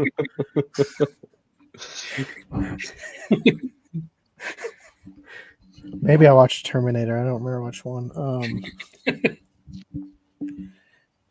So, Nolan, having read Armada, like, do you recommend us going and reading that, or is it The Last Starfighter? Okay, so and that's the thing, right? Is everyone likes to make that commonality or whatever? Yes, it is mentioned, and it's like it's one of those things like it's a cheeky like haha like it's mentioned because yes, realistically it is kind of The Last Starfighter, right? For those of you that don't know, Last Starfighter is a great movie from the 80s. Some people would not say it's a great movie. Those people are lying to you, and it is a great movie. Second of all, yes, it's very similar in some regards, right? But that's only a small element of the actual like bigger story that is at play there. So with that being said, it's one of those things that it is worth a read, and it works. Now, if you enjoyed Ready Player One, you will also enjoy Armada because Ernest Cline has a very particular writing style when it comes to his books, right? And same thing, right? Using some nostalgia here and there, also heavily like influenced music based. Like I have a playlist on my phone called Armada, and I have all of the songs from the book in an Armada playlist or whatever. And some of them are pretty cash. Like it's actually a pretty good like kind of like playlist of things. But again, heavily reference based, and it's not bad overall. I really enjoyed it, and I liked the story. and it's cooler because sometimes it deals with aliens, and aliens are always cool for me. So, oh, where did Keegan disappear to? You apparently made him so mad about your comment. I really hope that he comes back with goggles on. I hope so too. Especially But anyway, since I do we have yet suggest, to do our ratings. but I do suggest that you guys read Armada if you get a chance. If you want, you know what I mean. Absolutely. I might pick it up. I didn't know he had anything else besides Ready Player One and Ready Player Two. What happened, Keegan? I can't speak about it. Okay. Iowa, did Iowa come and get you?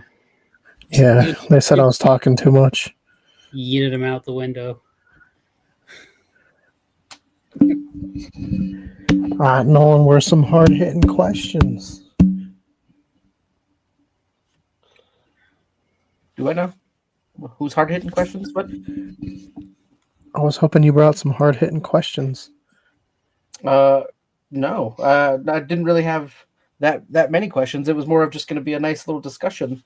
But I've asked pretty much all the questions that I really wanted to ask. That I ask generally, like most people, like if about this. So I don't really have any crazy hard ones. But I guess the next hard question is, what would you give this book? What rating are we doing? So Who wants to go first? I want to start with Keegan since he's the biggest hater here of this book. Apparently, Keegan is always the biggest hater. His nickname at my work used to be Keegan Hater Cool. Yeah. That seems about right. So, having read this one and just recently rewatching our discussions for Half a King and Starship Troopers, I would have to maybe rake those ones a little bit higher than this one. So I would say a 3 out of 10 personally for me. A 3 out of 10? It's a troll. Oh, I was like, please tell me it's not real. So I was like, brother, 3 is a little low.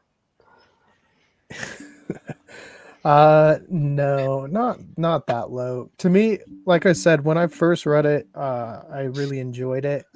On the second read, it just didn't connect as much, and maybe some of the flaws that I saw came out a little bit more. Whereas, like some of the dialogue and stuff, I didn't think was the best. I don't know. I mean, I think this was his first novel anyway, so obviously you're going to grow as you continue your journey as an author. It just didn't seem like the best of writing. It's still not bad. And honestly, I think when he focuses more on the characters than like trying to just name drop, like I get it, lots of cool stuff, but we don't need as many. Like the references are cool when it adds into the story or builds the world, but sometimes he'll go into the room and he's just like listing all these different things, and it's just like, okay, we don't need to know that. Like at some point, I think that's going to be harder to connect to people that don't read video games or don't know the 80s like a lot of us here do. Yeah. And I think that kind of struggles. And I think that's been some of people looking at different comment sections about Armada or Ready Player 2. Just some of the things I see brought up are just maybe he's a little bit of a one trick pony as far as like, here's nostalgia 80s, like it doesn't branch out. But for me, I think it's still worth a read. I would give it like a 6.83 personally. I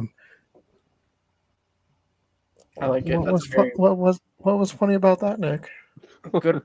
Why would you go to the second decimal point? A 6.83? Yeah, just let Well, him. because I think I've rated another book 6.8, and this is better than that book. But barely. Yeah, but barely. I wouldn't. Why not go to like 6.9 or something? No, 6.83. It's very good. It's good. It's a good round number. I like it. All right. It is the definitive rating here. I think I know the answer to this question, but I'm gonna ask it since Dave is not here too. Would you rate this book being better than Jurassic World Rebirth? No. I What knew about that the was movie? going to be the answer. Would this movie be better than Jurassic World Rebirth? No. No. Okay. Well, we tried. All right, yeah. Right. Anyways, Keegan gives it a 6.83. Brendan, what you got? 6.9. I'm kidding. Uh, All right. 6 point. Brendan's sitting here like 6.84. Did you say 6.9? Yeah. Nice. 3.14 squared. All right. Let's go, Pie Boy. What you got though? Honestly, an 8.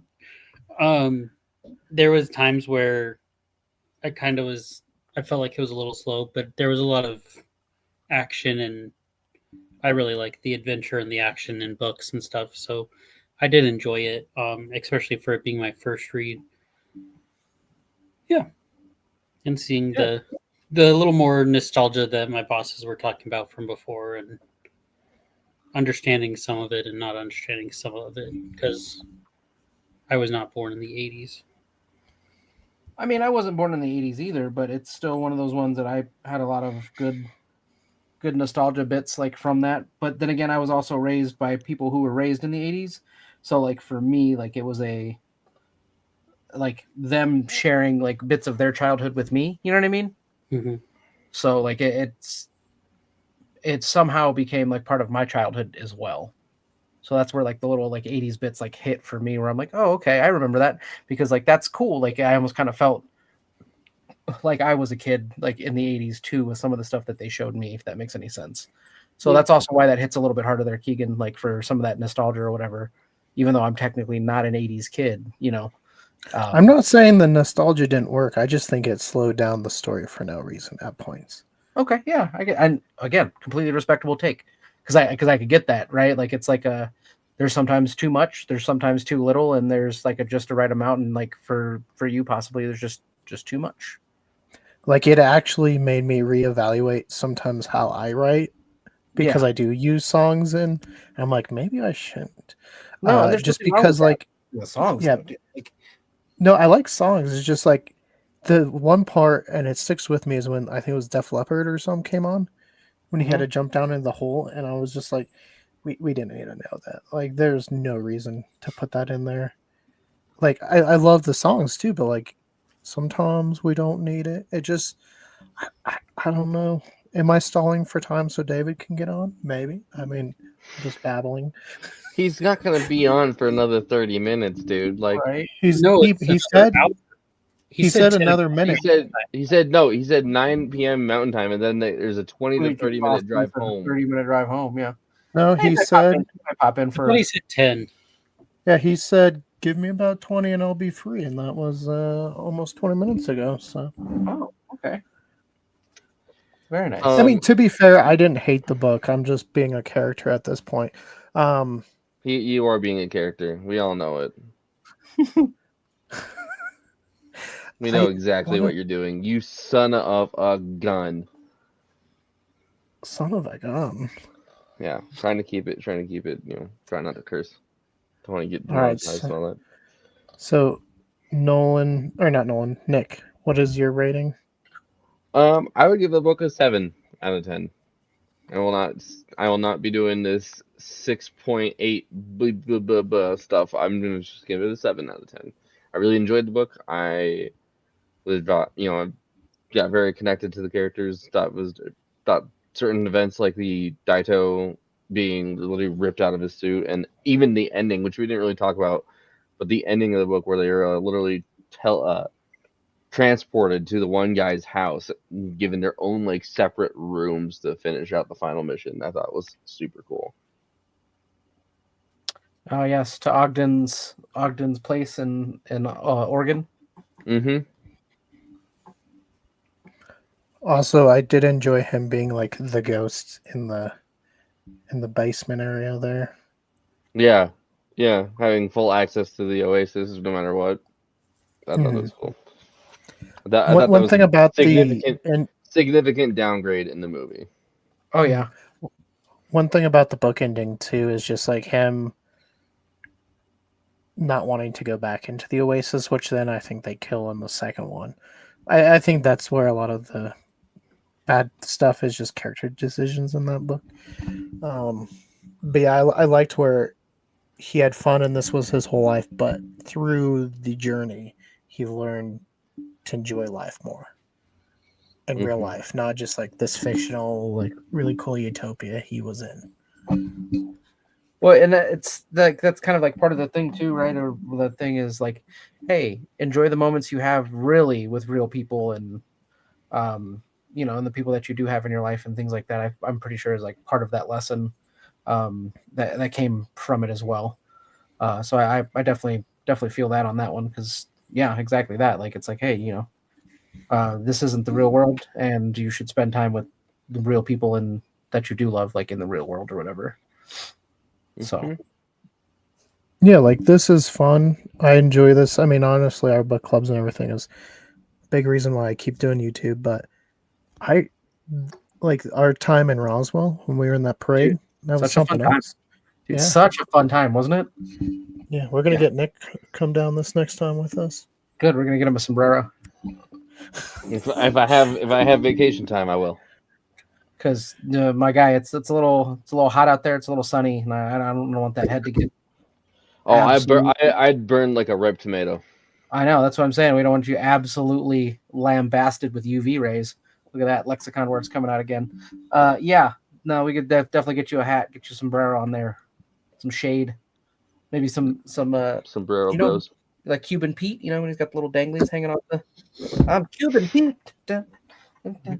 Yeah, that'd be great. I was like, I know Cuban Pete from it's just the lyric from The Mask. Shake, shake it, shake, shake. Yep, they get you one of those hats with the little dangly balls on it. Yep. All right, what about you, Wizard Sky Rizzy? Oh, the Wizard Sky Rizzy. Me personally, I'm gonna go ahead and give this book an 8.26.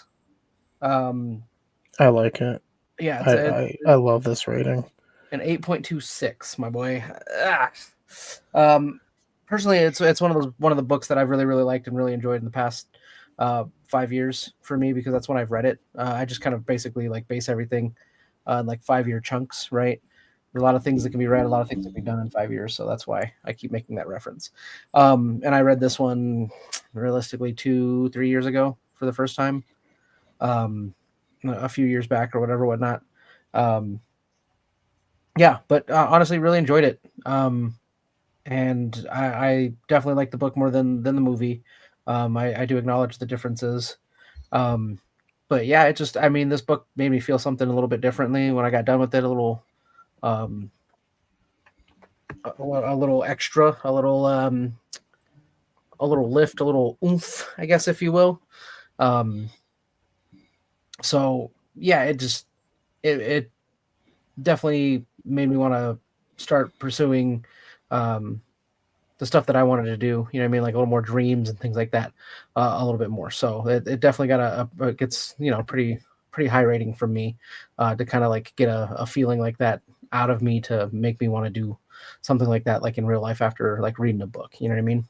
So yeah, so I'm gonna go with like an 8.6, 8.26, and yeah, man, really enjoyed this one, and I'm glad that it wasn't a terrible book for other people on their first read as well.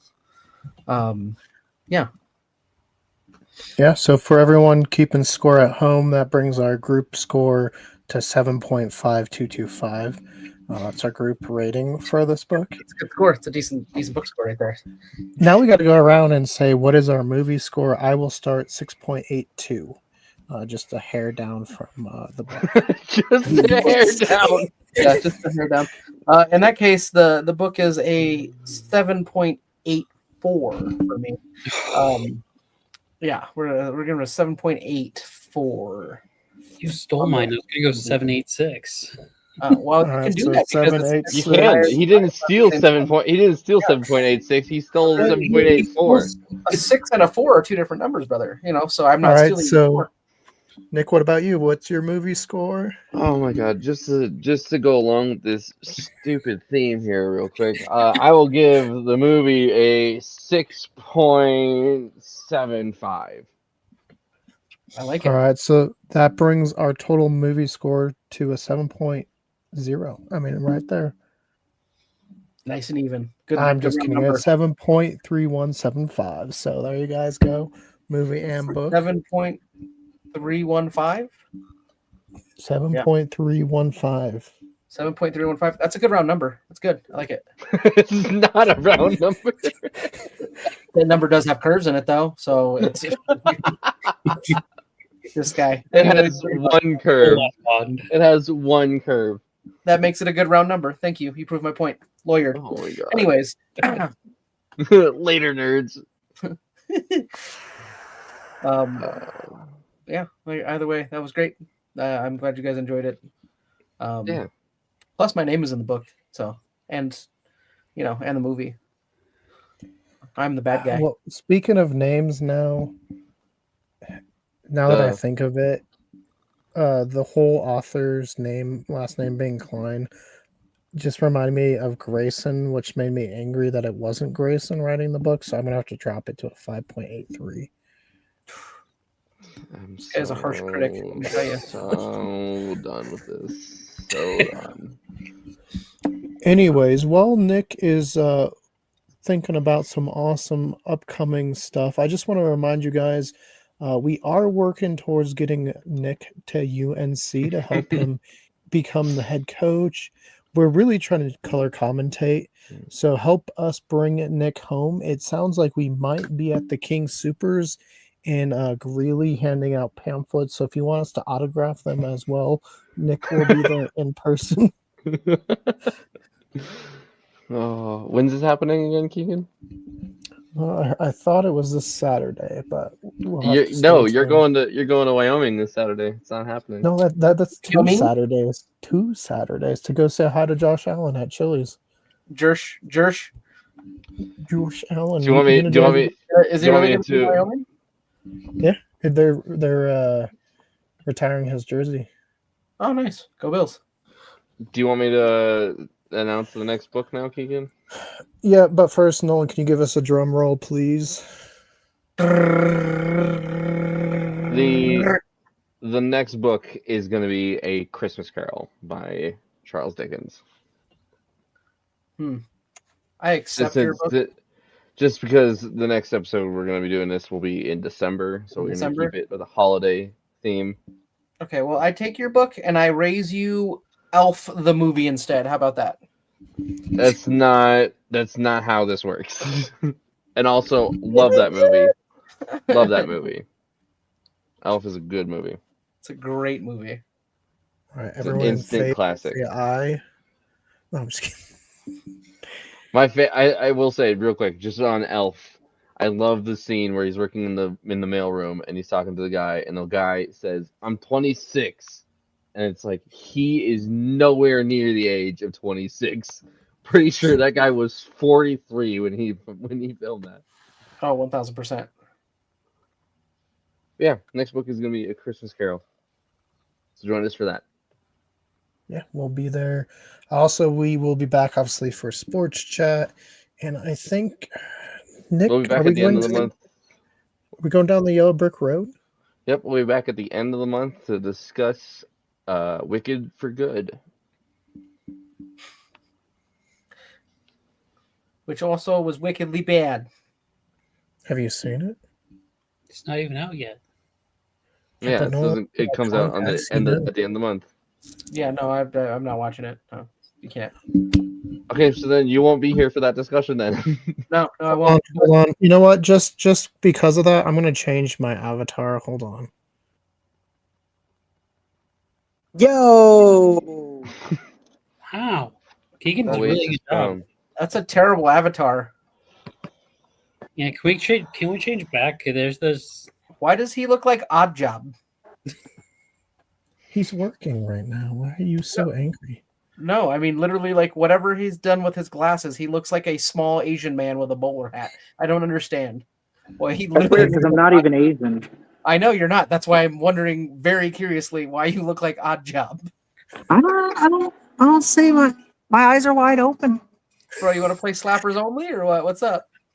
David, That is the only way to play GoldenEye, according to James Halliday. That was his favorite way of playing Odd Job, slappers only. Slappers only. Yeah. Well, it's because Oddjob was half the size of everyone else, so you couldn't hit him. He's an asshole, that Halliday. Let me tell you. I might have put Nolan in a bad mood with my angry rating and rants earlier in the stream. Oh, it's fine, but there's just because David's got one on. Oh. Is there So- a price tag on that hat? There is. It's. I just bought it not too long ago. Amateur. So, David, what are some good Right, discussion questions from you that you want to talk about regarding Ready Player One? I think my biggest question is, if y'all haven't already covered this, Oh, we probably have. We've covered it extensively. do you think the Oasis was a good idea? Can you Do elaborate on that? A good idea for what? Commerce? Like if it could become a thing like today, if this technology could come out this month, would you be for it or against it? And Oh, why?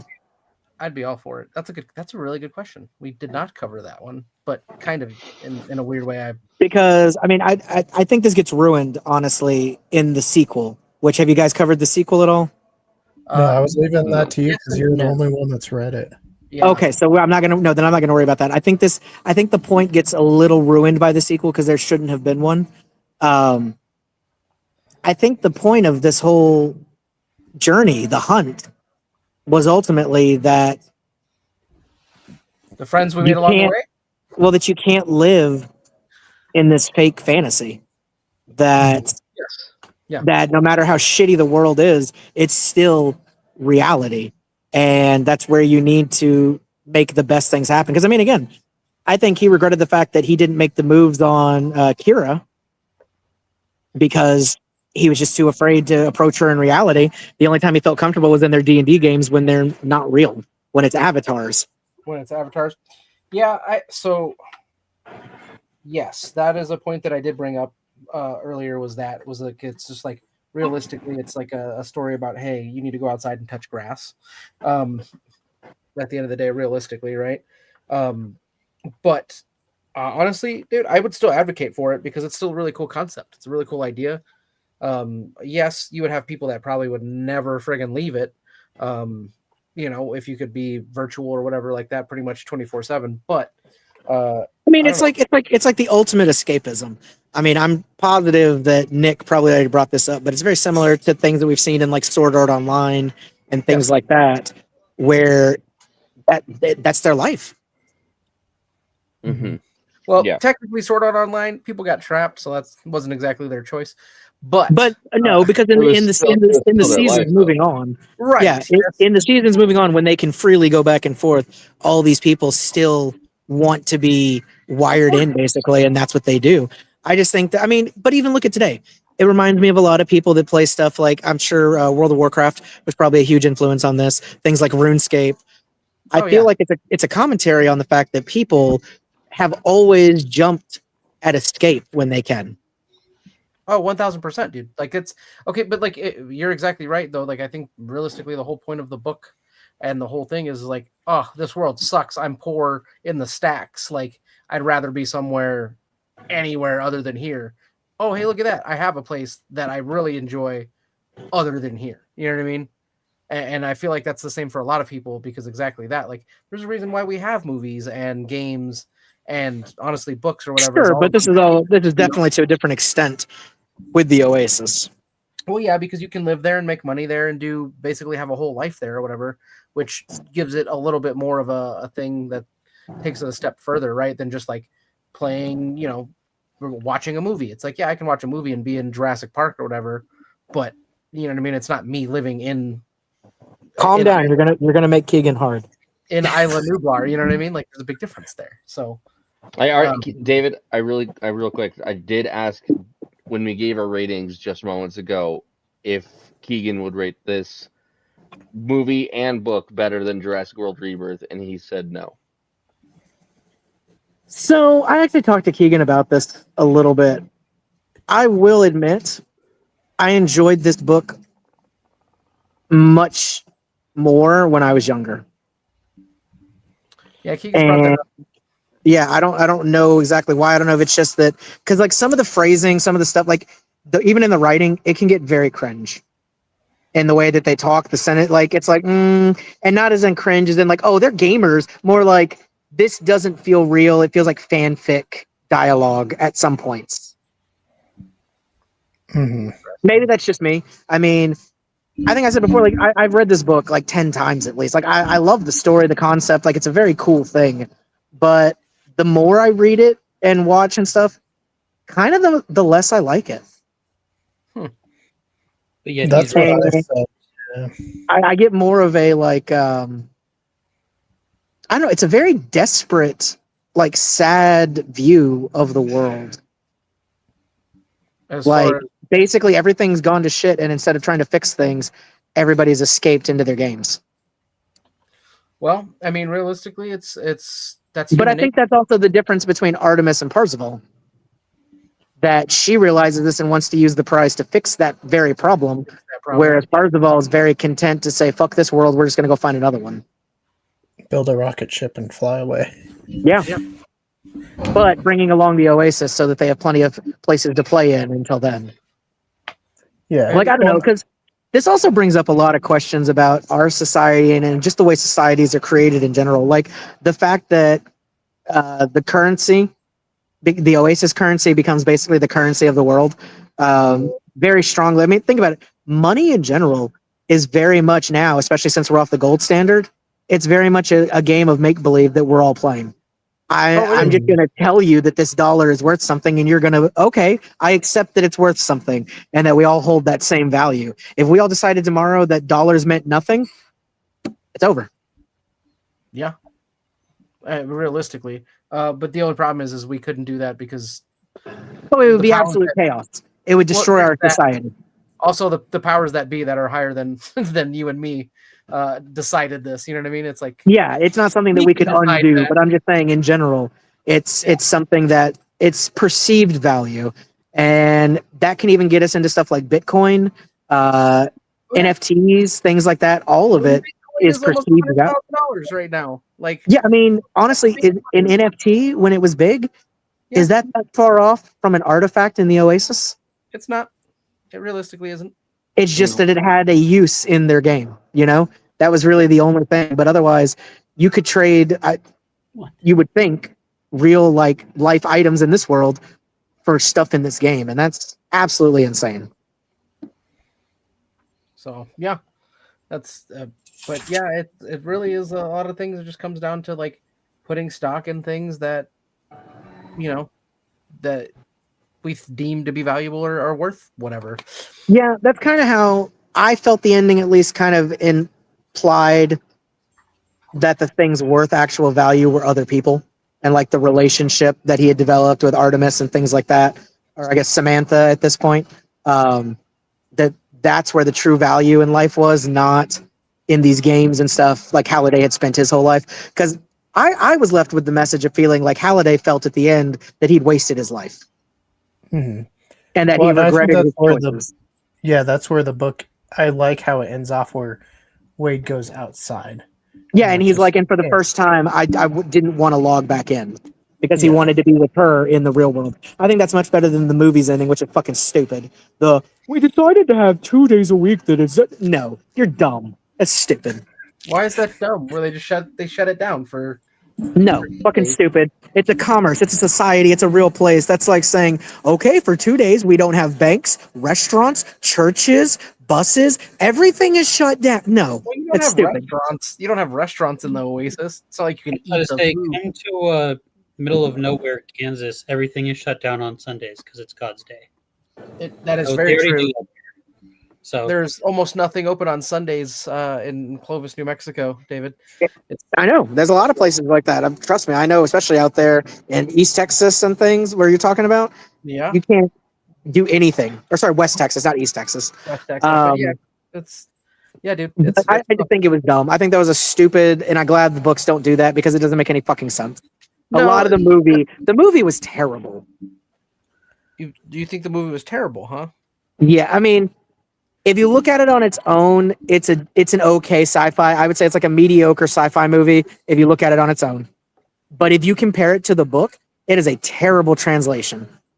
Oh, They did so much to try to like shoehorn in what they wanted. There was no reason to change the challenges. I think the race is the dumbest thing ever. Yeah, we And talked about that. you gotta go backward. Like what? Oh, What? Yeah, David. we said So- that somebody would have found that like probably on accident really early on. Like Yeah, some they would have people hit the wrong button or something and been like, Yeah. oh shit. Yeah. Yeah, that was my first question was how quickly does that first challenge actually get solved if it wasn't? And I also don't like the Ogden Morrow is the curator thing. In the movie, you don't like that? No, that's so stupid. They just wanted to give Simon Pegg something to do. I think yeah, I literally Probably just too, a little bit, mentioned but they wanted to give him an. I don't think they wanted to give him, but I think they wanted to like to in the movie to kind of give him like a. No, because that takes away from the entire concept of their friendship breaking apart and how important she was and all that. She's barely mentioned at all in the movie. And yeah, When she's way more like the actual crux of what's happening in the book. in the book, See, yep. there's no fucking way he should have known that it was her name at the end that opens things because she is not mentioned. Do they even do that in the movie? I don't remember. They do. Does he still have to type her name in? Or the character of her D&D, whatever? It was don't no, remember. it wasn't in the movie like that, but it is one of those things like it was the second challenge. Basically, she was worked into the Right, into The Shining, and that was stupid too. Yeah. That whole thing was dumb. I don't like the fact that they don't kill either the guy from, what was it, Shaito that died, right? Daito. Yep. Daito, yeah. I don't like that he didn't die. Like I wanted to see him go over the balcony, man.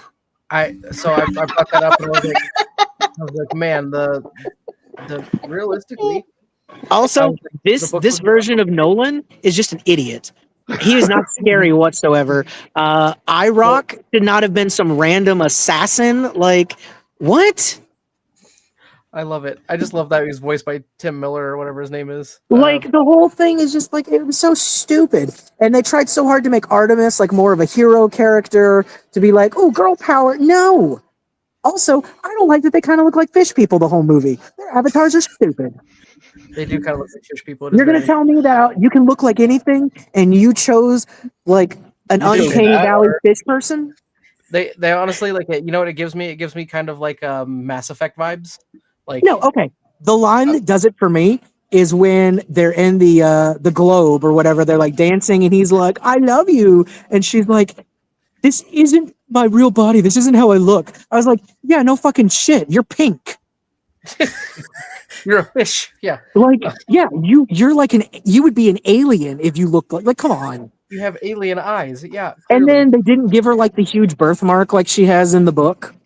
Yeah, They did. It's very it's very subtle.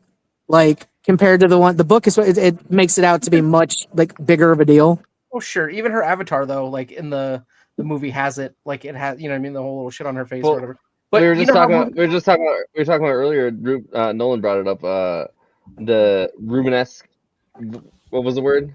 Yes, Rubenesque. Yeah, no, she's not curvy at all. She's very skinny. She's not dummy thick. Also, Wade's not fat. He's supposed to be like a fat dude. Yeah. He doesn't get fit until he moves to. He didn't move either. He just stays there in fucking Oklahoma the whole time. And the thing, yeah. Yep. Oh no, sorry, he doesn't even start in Oklahoma. So in the book, he's from Oklahoma and starts there. In this one, he's just in Ohio the whole time. No, Columbus. Yeah. Yeah, and I don't know, and I know this is a small thing, but it pisses me the fuck off that we didn't have the Spider-Man robot. Leopardon, that should have still been his robot. They still should have fucking fought Mechagodzilla. Instead, they're like, oh, let's do just Gundam. We didn't even get Ultraman. Ultraman, there was no beta capsule. Gundam and and the Iron Giant. Spider-Man. Yeah. We need that shit. That's who should have. Instead, we just got Iron Giant and the Terminator thumbs up. Like, come on. I mean, there is that, but we also we at least got RX 780. So that's that's okay. And Mechagodzilla was in there, but I liked it a whole lot more with, again, I know they tried to be like, no, Artemis is special. She has to help. So she was the one to like bring down the shield by staying in the, no, none of that should have happened. But I hate the fact that it wasn't Johnny Five anymore. Because that's who they said, like all the worker robots were made to look like Johnny Five from the old movie.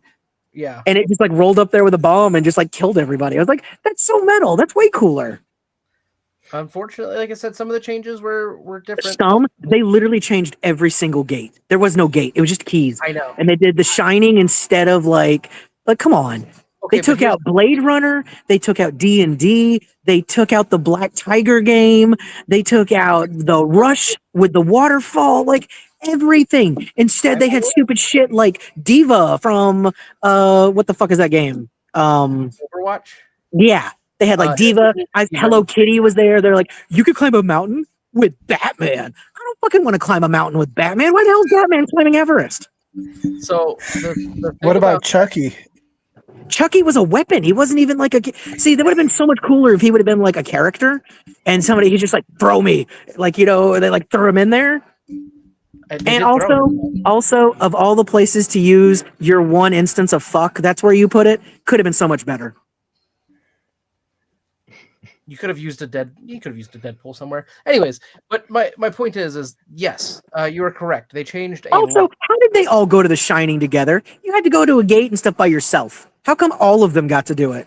Because again, it got changed from the book. And why was anybody ever scared? You're in a video game. Calm down. That's a pretty good point, I guess. Like, why are you scared? Something that drives me absolutely crazy about this movie. If you're paying attention to the third challenge, they have this girl that's kind of cute redhead that's working for IOI.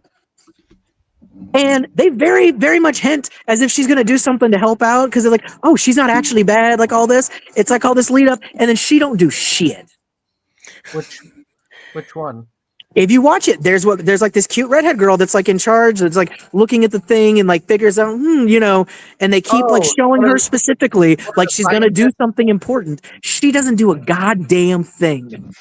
No, none of them do. What do you mean? Like that's the whole point of the iOS. No, but her in particular, they like zoom in, they show her facial, like it looks like she's going to be important. She's going to do something. She doesn't do shit. Well, because I've learned apparently a lot of things today, especially media and shit like that. It's a lot of women-centric stuff. It's a whole nother discussion to get into or whatever. But she's not even the one that does anything. And then speaking of that challenge, we all know, okay, in the book and the movie, it is told to us that these people at IOI have spent literally over 5 years. They have scholars that have researched everything about Halliday, his interests, this contest. One of the number one things that everybody fucking knows is that the very first Easter egg was in the game, an adventure where you go get it and bring the egg in and everything. Why is Wade the only person who can figure that out? How are these people that are making millions of dollars? How did they not say, oh, well, obviously it's the game that had the first Easter egg, aka what we're trying to find now. This just made everybody look retarded. Yeah, a little bit. At least in the book, there's a reason that they don't get to that stage because the cataclysm, everything happens. It makes sense. The movie, it does not. It makes no sense. Well, they play off of literally the fact that they're like, oh, he's not playing to win. He's looking for the Easter egg. He's, you know what I mean? Like, he's like, oh, we can, right. And you're going to tell me these people that are obsessed with this contest and with Halliday, right. They're all gunters. They're just getting paid. They are. They would have known instantly, oh, obviously, we go get the egg. Like, as soon as they saw the list of games available, that's why, like, come on. Like, the whole thing was just a waste of money. I could see that. Because it's funny, dude. I brought that up earlier, was exactly that. I go, because Keegan asked, like, how long do you think it would be? 5 years? And I was like, fuck no. It'd have been 5 minutes. Like, I was like, realistically, I was like, the way games work and everything like that is like, no, people find exploits, cheats, glitches, whatever, Easter eggs, all that. Like, all it takes is 5 minutes. Like, you'll not only that, but with literally billions of dollars on the line. Yeah, you're going to tell me there wouldn't be psychos that would try to they'd be people that are like, maybe if I run naked, I can do it. They'd be doing everything. That's what I'm saying. Like literally, they find everything within. Yeah, Like, see, it was believable when the first challenge was literally hidden in a limerick that nobody had figured out yet, because that made sense. That it was a clue and just nobody had deciphered it. Because we've had stuff like that in real life, like treasure hunts and stuff, that people take decades to finally figure out what it meant.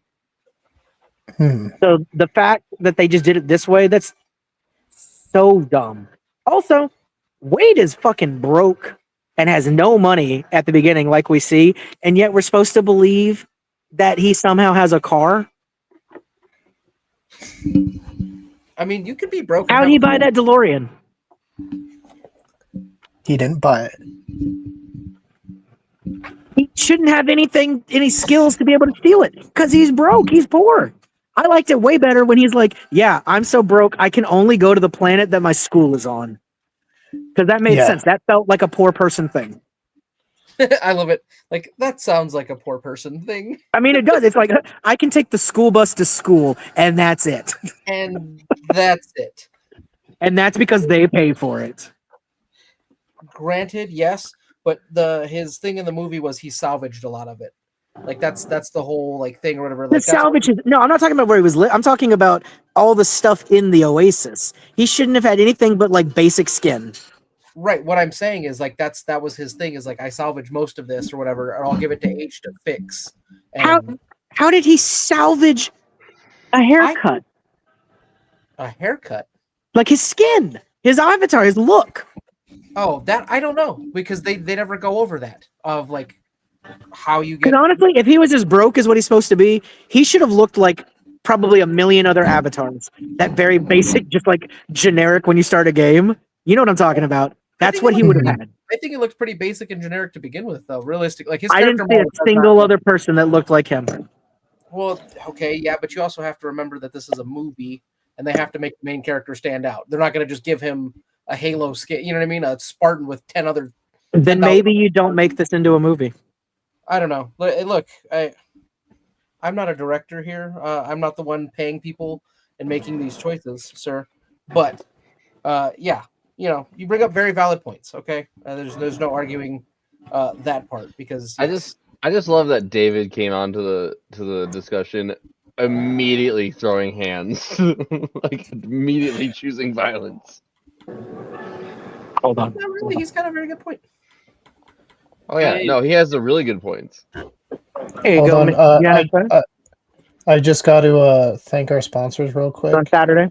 Maybe tomorrow some guy wants to interview me or something. I don't know if I'm going to come out here for Alright, that though. so- I'd have to come here. I'm supposed to be off. Telemundo, I don't even speak Spanish. Will you be my translator? What if I need a translator? Yeah. Translate these hands. I might be here. We'll see. It's my dad's birthday, so I don't know. We'll see. Oh, okay. Dinner time. So it's night. I'll consider it. I'll see you at least Saturday. All right, so we're gonna thank Alright. our sponsors, the Bring Nick Home movement. Let's help bring Nick home. Have a good night. We'll be handing out pamphlets, like I said, at the King Supers. Nick will be there to autograph all the pamphlets. Okay, it's actually going to happen this time because nobody showed up last Saturday. You don't even live here. Yeah, so that means if I took the time and money to get there and then you still didn't show up, I'm starting to think you don't deserve to go home. I don't know. Ask Keegan. Keegan, is this actually going to happen? You actually going to print out some flyers? Said I want some butts. I do You know what want I to just hand realized? out flyers. Keegan? Hmm. If the Oasis was real, we could all turn our avatars into a certain father of Kamala Khan. You know what? This Yusuf is true. Yusuf What? Khan.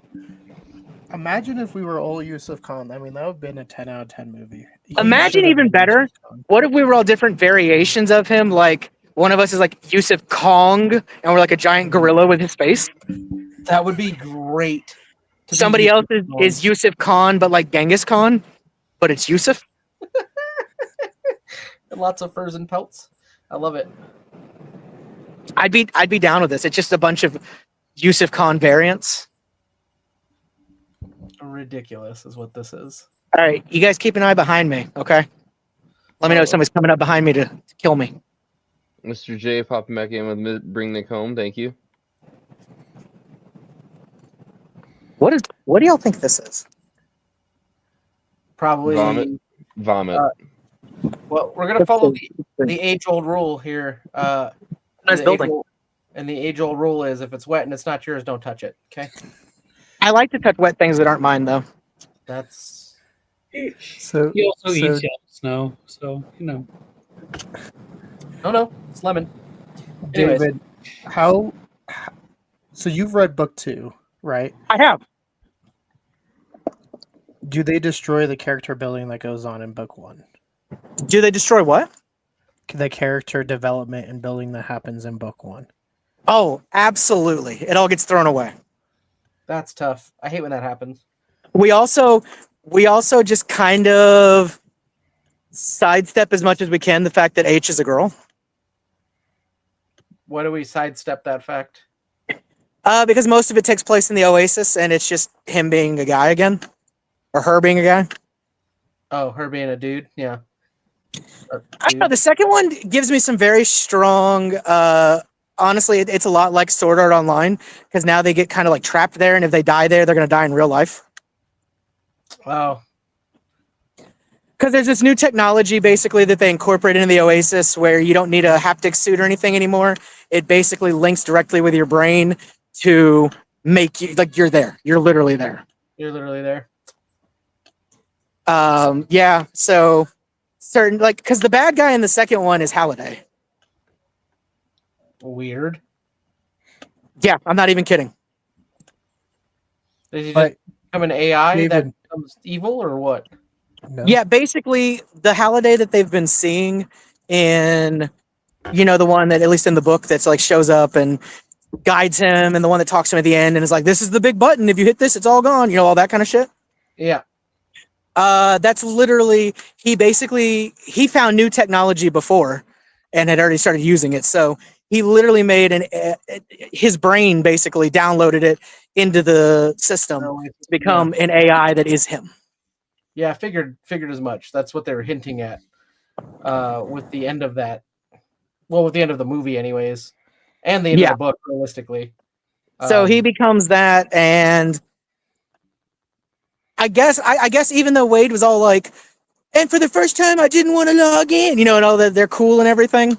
All 4 of them are running the company now together. And something has happened on like a fundamental level that has broken up him and Artemis because he's like super into Oasis stuff and she's not. Which, I mean, kind of tracks from the book, if you think about it. Like, But it completely throws away any growth that his character had. Yeah. Yeah. Who's on his side in the second one? I want to say, I think, is who in the second one? No, who's on his side? On Wade's side? Yeah. And is John Hughes- everybody. They're all on his side again.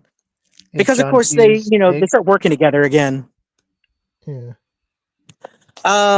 But it's been a very long time because I read it once when it came out and never touched it again. But from what I can remember, his motivation, Halliday, is it seems like he's trying to make the like AI thing. He's trying to make one of Kira who's dead, so that he can finally get to be with her or some stupid shit like that. Yeah, that seems about right. But he makes a fucked up version of her. So he makes her and she's like, we can't live this way. Or I don't know, something happens. And basically he wants to trap everybody in the AI world. So it's very, I don't know. I just can't get over the fact that one of the big boss fights is fighting fucking Prince. Prince, like the musician? Yep. Yes, Prince the musician. They go to a Prince world where Prince is there and they have to fight him, but it's not only him, it's all these other versions of him from different music videos and stuff. So they have to fight like a mob of princes. I love that. I don't care what you say. That's hilarious. It's stupid as fuck. And then they go. There's It might I sound don't remember stupid, why, but that's they hilarious. have to go. They have to go talk to John Hughes. So they have to go to John Hughes' world, and play members of like Breakfast what is Club? it? No, what's the? It's not Pretty in Pink. What's the 16 one? 16 Candles? Yeah. Yeah, I mean that tracks though. Like realistically, like from what we have. I forgot. They're trying to get pieces of something together, and like one of them is with John Hughes, and John Hughes happens to live there. He's been written in as like an NPC that just lives in John Hughes' world and has like a house with a family. That makes sense. It doesn't. None of it makes sense. It's starting to sound like whose line is it anyway? It was not good. And again, it doesn't make any fucking sense to me why they destroyed so much development of these characters. I mean, can I tell y'all the ending, or does anybody really want to like hold it to themselves? Go ahead. All right, spoiler alert for anybody watching this. If you don't want to know how the second one ends, leave now. Or cover your ears, I don't know. So basically the ending of this one, I guess trying to kind of remake like the magic of the first ending. Wade and them, they make copies. Because at one point they have to make AI copies of themselves Okay. and have like their own, like them, right? And again, this is basically a copy of your subconscious and everything. Like it's basically a clone of you. Okay. So they have all these copies of these main characters, and they send them all off on a spaceship. Kind of what Wade wanted to do at the end of the book, but he really does it with these like AI ones that they can now go live in the Oasis in this other like in space and find some. I don't know. It's stupid. That sounds dumb. Yeah, I don't like that. No, it doesn't make like this story was good and should have been left alone. After one, yeah. Oh yeah, because I forgot to tell you another great part. To help them in this fight, they team up with Nolan Sorrento. I was like, please tell me they team up with him, because I felt like that was But coming. this is only after Nolan Sorrento is kidnapped by AI Halliday. Oh my god.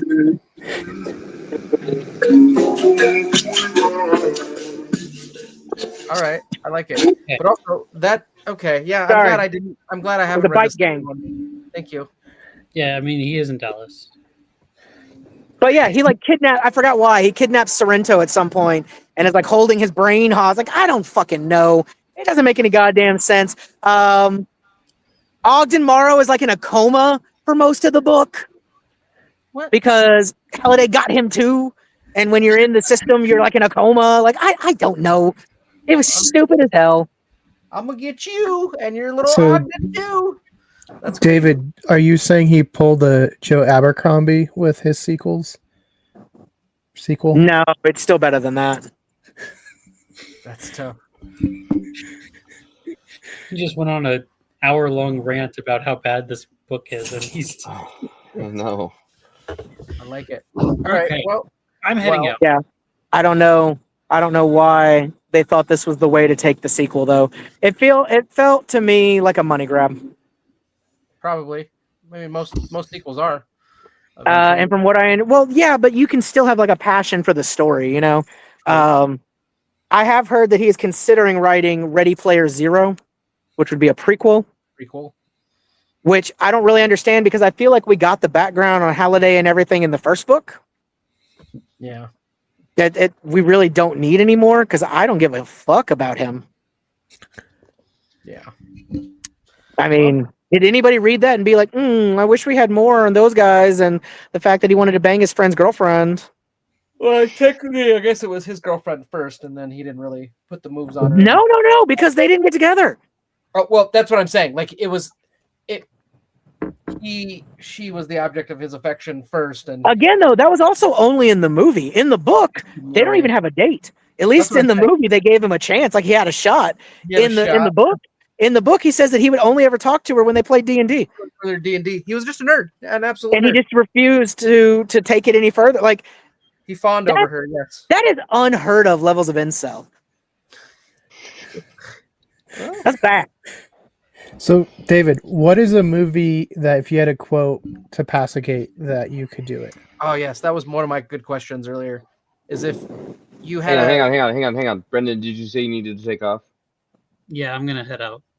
Okay. Have a good rest of your night, sir. Good night, guys. Bye, Brendan. Jeez, finally. So the movie was amazing. It was a masterpiece. only outdone by the sequel, to be honest. Because Ready Player 2, well, it's basically my Bible. ridiculous. No, I would say so. A movie that we would, if we watched it, like we could pass it. Yeah, so that was my in question. in the gates. So a gate movie, Well, right? What, Unfortunately, mates, I am not autistic, so I have not watched any piece of media enough that I could probably do that. But I would say one of the movies that I am closest to being able to do that, probably A Knight's Tale. Oh, I forgot about that one. But also, that is one that, yes, I would be able to do that as well. So everybody but me, apparently, would be able to do this. But I guess I'm autistic or whatever you said. Yeah, it's one of those ones that I was like, yo, that seems like that's also why I really liked the book, is because I was like, damn, that's a cool challenge. That's also No, that was actually cool. Like I could see that being an actual thing people would do now, like as a game. Yeah, I thought it was cool. Again, I really liked the book. The first time I read it, absolutely, and it just got a little worse each time after. But I still think it's a stellar book. Yeah. I think it's a solid, probably 8 out of 10 for me, book wise. That's maybe 7 now, but it's still pretty good. Either way, but so is your answer yes? You could do that, or no? I could probably do it with the same aids and help that they have in the book. Okay, that's what Nick said too. He was like, where it's like after, like you regain lives and you get like the cue cards every 5 successful and stuff. Yeah. I could probably pull it off with those. If I just had to do it and you only get like 3 X's and you're dead, nah, probably not. Not at least on my first try. It would take me a couple. It'd take you a couple. Yeah, there's, like I said, I think there's probably about 5 movies off the top of my head that I could maybe do that too. And I mean, I forgot about A Knight's Tale, but A Knight's Tale is up there actually. It's such a quotable movie. It very much is. Mine were Out Cold would probably be the first one, since that one's my favorite movie. But Out Cold, probably the second Ace Ventura, Tommy Boy, and honestly, probably any other Will Ferrell movie. Tommy Boy, I'm about halfway probably with Tommy Boy. I forgot about that. Right, but that's what I'm saying. Like 3 strikes, like getting like 3 strikes, like yeah. I'm actually probably pretty close as well with Scott Pilgrim versus the World. Scott Pilgrim also good, but very quotable, very. I would say so. That would be like, again, I don't get why they changed the gates and the concepts of things. I mean, I guess I understand they wanted to start off with something big and flashy and pulling a bunch of IP. Yeah. But I don't think they needed to. I think the movie would have been better without it. I think it's because it makes it quicker, right? Like realistically, like what? Because like think about it now. Instead of 3 challenges or 3 keys that you have to get, now there's 6. So it speeds up pacing. But also, how do you make somebody quoting a movie cinematic? Even more so than that, you also have to worry about rights and other issues. And there's a reason why like I said, I was like, they probably didn't use Rush because it probably was way too freaking expensive, which really pisses me off because like. Okay, well, an episode of Chuck on NBC used Rush, so calm down. Again, I'm Plus, just saying, they used it in the trailer. Yeah, you can't tell me Steven Spielberg. You can't tell me old Stevie couldn't pull those Rush strings real quick if he wanted to. Probably could have, but either way, I'm upset that there was not one Rush song in the whole movie. I don't like that. Yeah, that makes no sense. Like the whole thing should have been nothing but 80s and 90s music. Realistically, yes. But again, like I said, I think they tried to mash shit up and do a combination of like, hey, let's do newer stuff so kids will recognize it, versus like this is all 80s and 90s nostalgia that most of these people won't recognize. You know what I mean? Shit like that. That's the thing that, like, looking, and I know that's one of the biggest criticisms of this book, even before it was a movie, is that at times it does just feel like a lot of nostalgia word vomit. It is. It's a lot of member berries, and Keegan brought that up earlier, and I was like, yeah, it's a lot of member berries. It really is. It's very much like, oh, what about the DeLorean and the Ghostbusters and the Rubik's Cube? You remember the Ghostbusters? You remember? Yeah. No, it does. You know what I mean? I get that. But what I was saying is like a lot of my stuff is very reference based. So I like that kind of stuff. It just makes me think that the author, Ernest, Hey, Keegan, I don't think I wouldn't want to hang out with him. No? you wanna keep your mic steady? No. I don't know. I would. I like his stuff. I like that. I like this book and Armada. So Armada was a fucking ripoff of Last Starfighter. it is a little bit, but I still And like it's the same fucking thing where, like, average boy who's good at video games has to save the world. And he's going to get with the edgy baddie girl that's out of his league. Well, Also, they all have daddy issues. well, everyone's got daddy issues. I'm just saying, Armada was not good. That's why he decided then to write Ready Player 2. That's tough. Yeah, Armada was stupid as fuck, especially then when it's like, oh, it was all a test. Well, I'm sorry, I guess I just gave away the ending of Armada. that's fine. Like I said, I still enjoyed it. I liked it, but whatever, it's fine. It wasn't bad. I thought we were talking about Ender's Game. Oh my god. No, Ender's Game is a fucking masterpiece. That's probably one of the best sci-fi books I've ever read. I like Ender's Game a lot, actually. Ender's Game is literally probably a 10 out of 10 book for me. I adore Ender's Game, but that book actually has depth. I can see that. I mean, it gets into politics, it gets into, PTSD, it gets into like manipulations, the betterment for the country versus, the one versus the whole. Like, Yep, there's a lot of depth. Ender's Game is a legitimate piece of literature, in my opinion. Genocide, to some degree, yeah. I mean, no, it's super. They basically trick somebody into genociding. Pretty much, yeah. It's Like, I know, I think it's an amazing book. The movie, again, terrible. Ender's Game absolutely should have been like a streaming series. It would have been better if it was. You could definitely get a lot of that depth through there with that. All right. There's just not enough time in a movie. This is running a little bit long, sir, so we know how you feel now on your about your thing. But go ahead and give us your ratings for the book and then the movie. Yeah, I would say book 7 to 8ish, somewhere in there. Let's say 7.5 to be happy. 7.5 out of 10. If you've never read it, it's definitely worth picking up. Definitely worth reading. Maybe not after watching all this, because I guess we kind of covered it all. Movie, if you've never read the book, probably like a 5 out of 10. But if you're looking for adaptation, a book, probably like a 3 out of 10. Those are tough ratings. I personally, I feel like it's one of those ones that separately, if you know what I mean, like if you've never read the book, I think it's a pretty decent movie. It's fun. You know what I mean? I was like, I gave it about a 7. But I only say that because like it's so vastly different. Like, but I would also say it's not worth ruining the book to enjoy the movie a little bit more. What do you mean ruining the book? Because if you watch the movie, you basically, I mean, you know how it's going to play out in the book. Enough so that you know what's going to happen. Right. It's a different way of getting there, but the same stuff, same basic beats. So I think the book is superior enough to the movie that it's worth reading the book before the movie and just having the movie be kind of ruined for you as opposed to the other way around. Well, unfortunately, I had it the other way around, where I watched the movie first and then I read the book. Obviously, I enjoy the book better, but it's one of those ones that I feel like this movie, the differences, like it's so much more different that it actually makes the movie like okay, like it's actually a decent movie, if that makes any sense. Like it's like you can change enough of the stuff to where it's like it's almost a different entity entirely with the same concept. Does that make sense?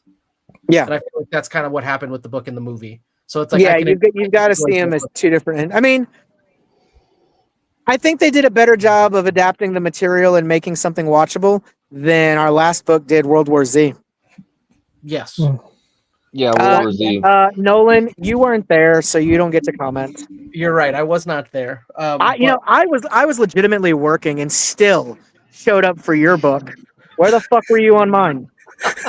that's so tough. You weren't there while you were working. You were after you're working. Anyways, not important.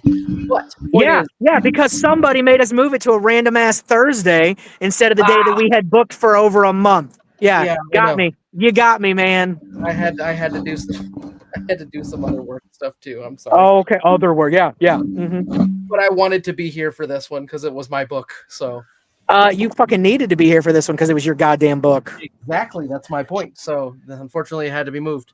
But I appreciate you for showing up. I'm sorry that Brendan was here. Afterwards at the end. So, but That's kind of like when you check into a nice motel, like not motel, but you check in like a nice hotel room and there's bed bugs. stuff. That's how I feel when I show up to a chat and Brendan's there. Oof, You missed our Go Broncos section that we had for like 12 seconds. that was interesting. Why? Oh, was that Bob? Bob came Yeah. in, said go Broncos, and was like, oh, all right. He seriously came in and said, "Go Broncos." Yep. Why? We don't know. No idea. No idea. Stop by He to say said, hi. he said go Broncos, and then we asked him, have you watched or read Ready Player One? He goes, no, but I want to. And it's like, okay, well, thanks for joining us. And then he left.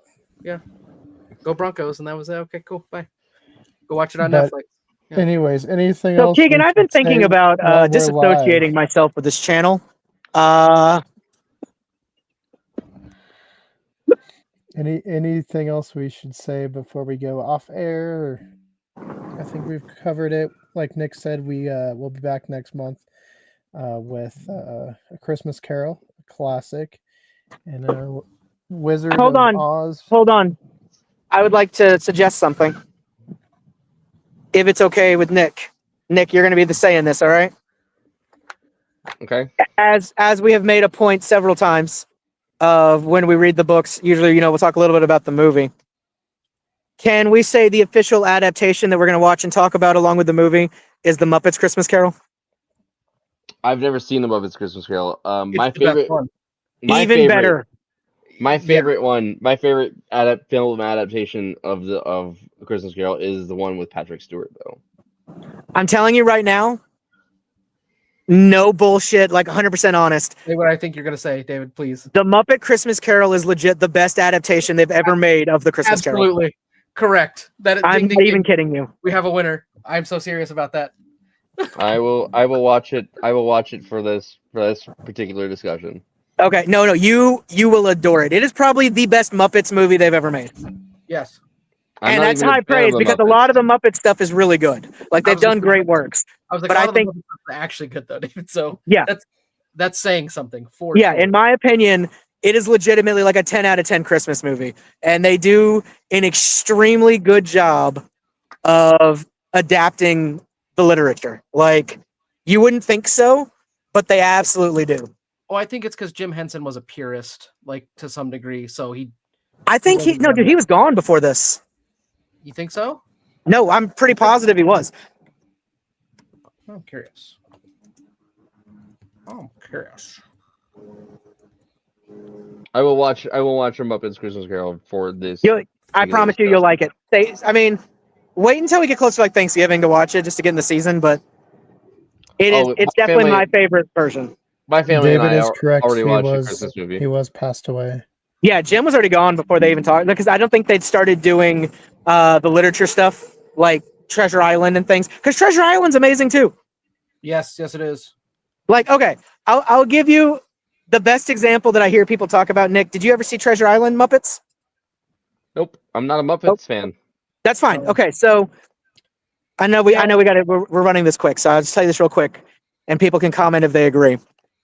The most common thing I've seen that I very much agree with is when it comes to Muppet Treasure Island and Muppet Christmas Carol, they vastly succeed because the main character in who plays Scrooge in A Christmas Carol, it's what's his name? What is his name? Hold on. The butler in Batman Begins and all that. I can't believe I can't remember his name. Michael Caine. Yes. So Michael Caine plays Scrooge. Michael Caine. and Michael Caine approaches it because again, he's the only human in this fucking story, basically, right? Mhm. Michael Caine treats it like Shakespeare, and he acts his fucking ass off as a dead serious, huge, big time serious actor, and treats all the Muppets as if they are other actors doing that, right? Whereas Treasure Island succeeds because Tim Curry, who is playing Long John Silver, acts and treats himself as a Muppet. So I was like, he plays it as a Muppet. It's the fucking best thing ever. Yes. And they both were the perfect choices for what they do in those movies. For the Like, character. Yes. it works so like it's polar opposites in the way they approach it, and they work But it so works well. So good. Yeah, but it's so good. Like, they're incredible. So highly agree. Rest It is Tim Curry. amazing. Fuck. Okay. I Well, wanted to watch Muppet Christmas Carol for part of our Christmas deep dives last year, and Keegan said, "Go fuck yourself." So we didn't. Not nice, buddy. Not nice. Not nice. He's got some beef with the Muppets. I don't know what it is. He's got All a right. face with the Muppets. Is it Michael Caine? Is that why? But yeah, we will see you guys here in a little bit as we talk Wicked for Good, as well as next Christmas Carol, or we will discuss a Muppets Christmas Tale as well. So, And then we're doing the in-depth deep dive on the life of Sam, right? Is that still coming? what? Anyway,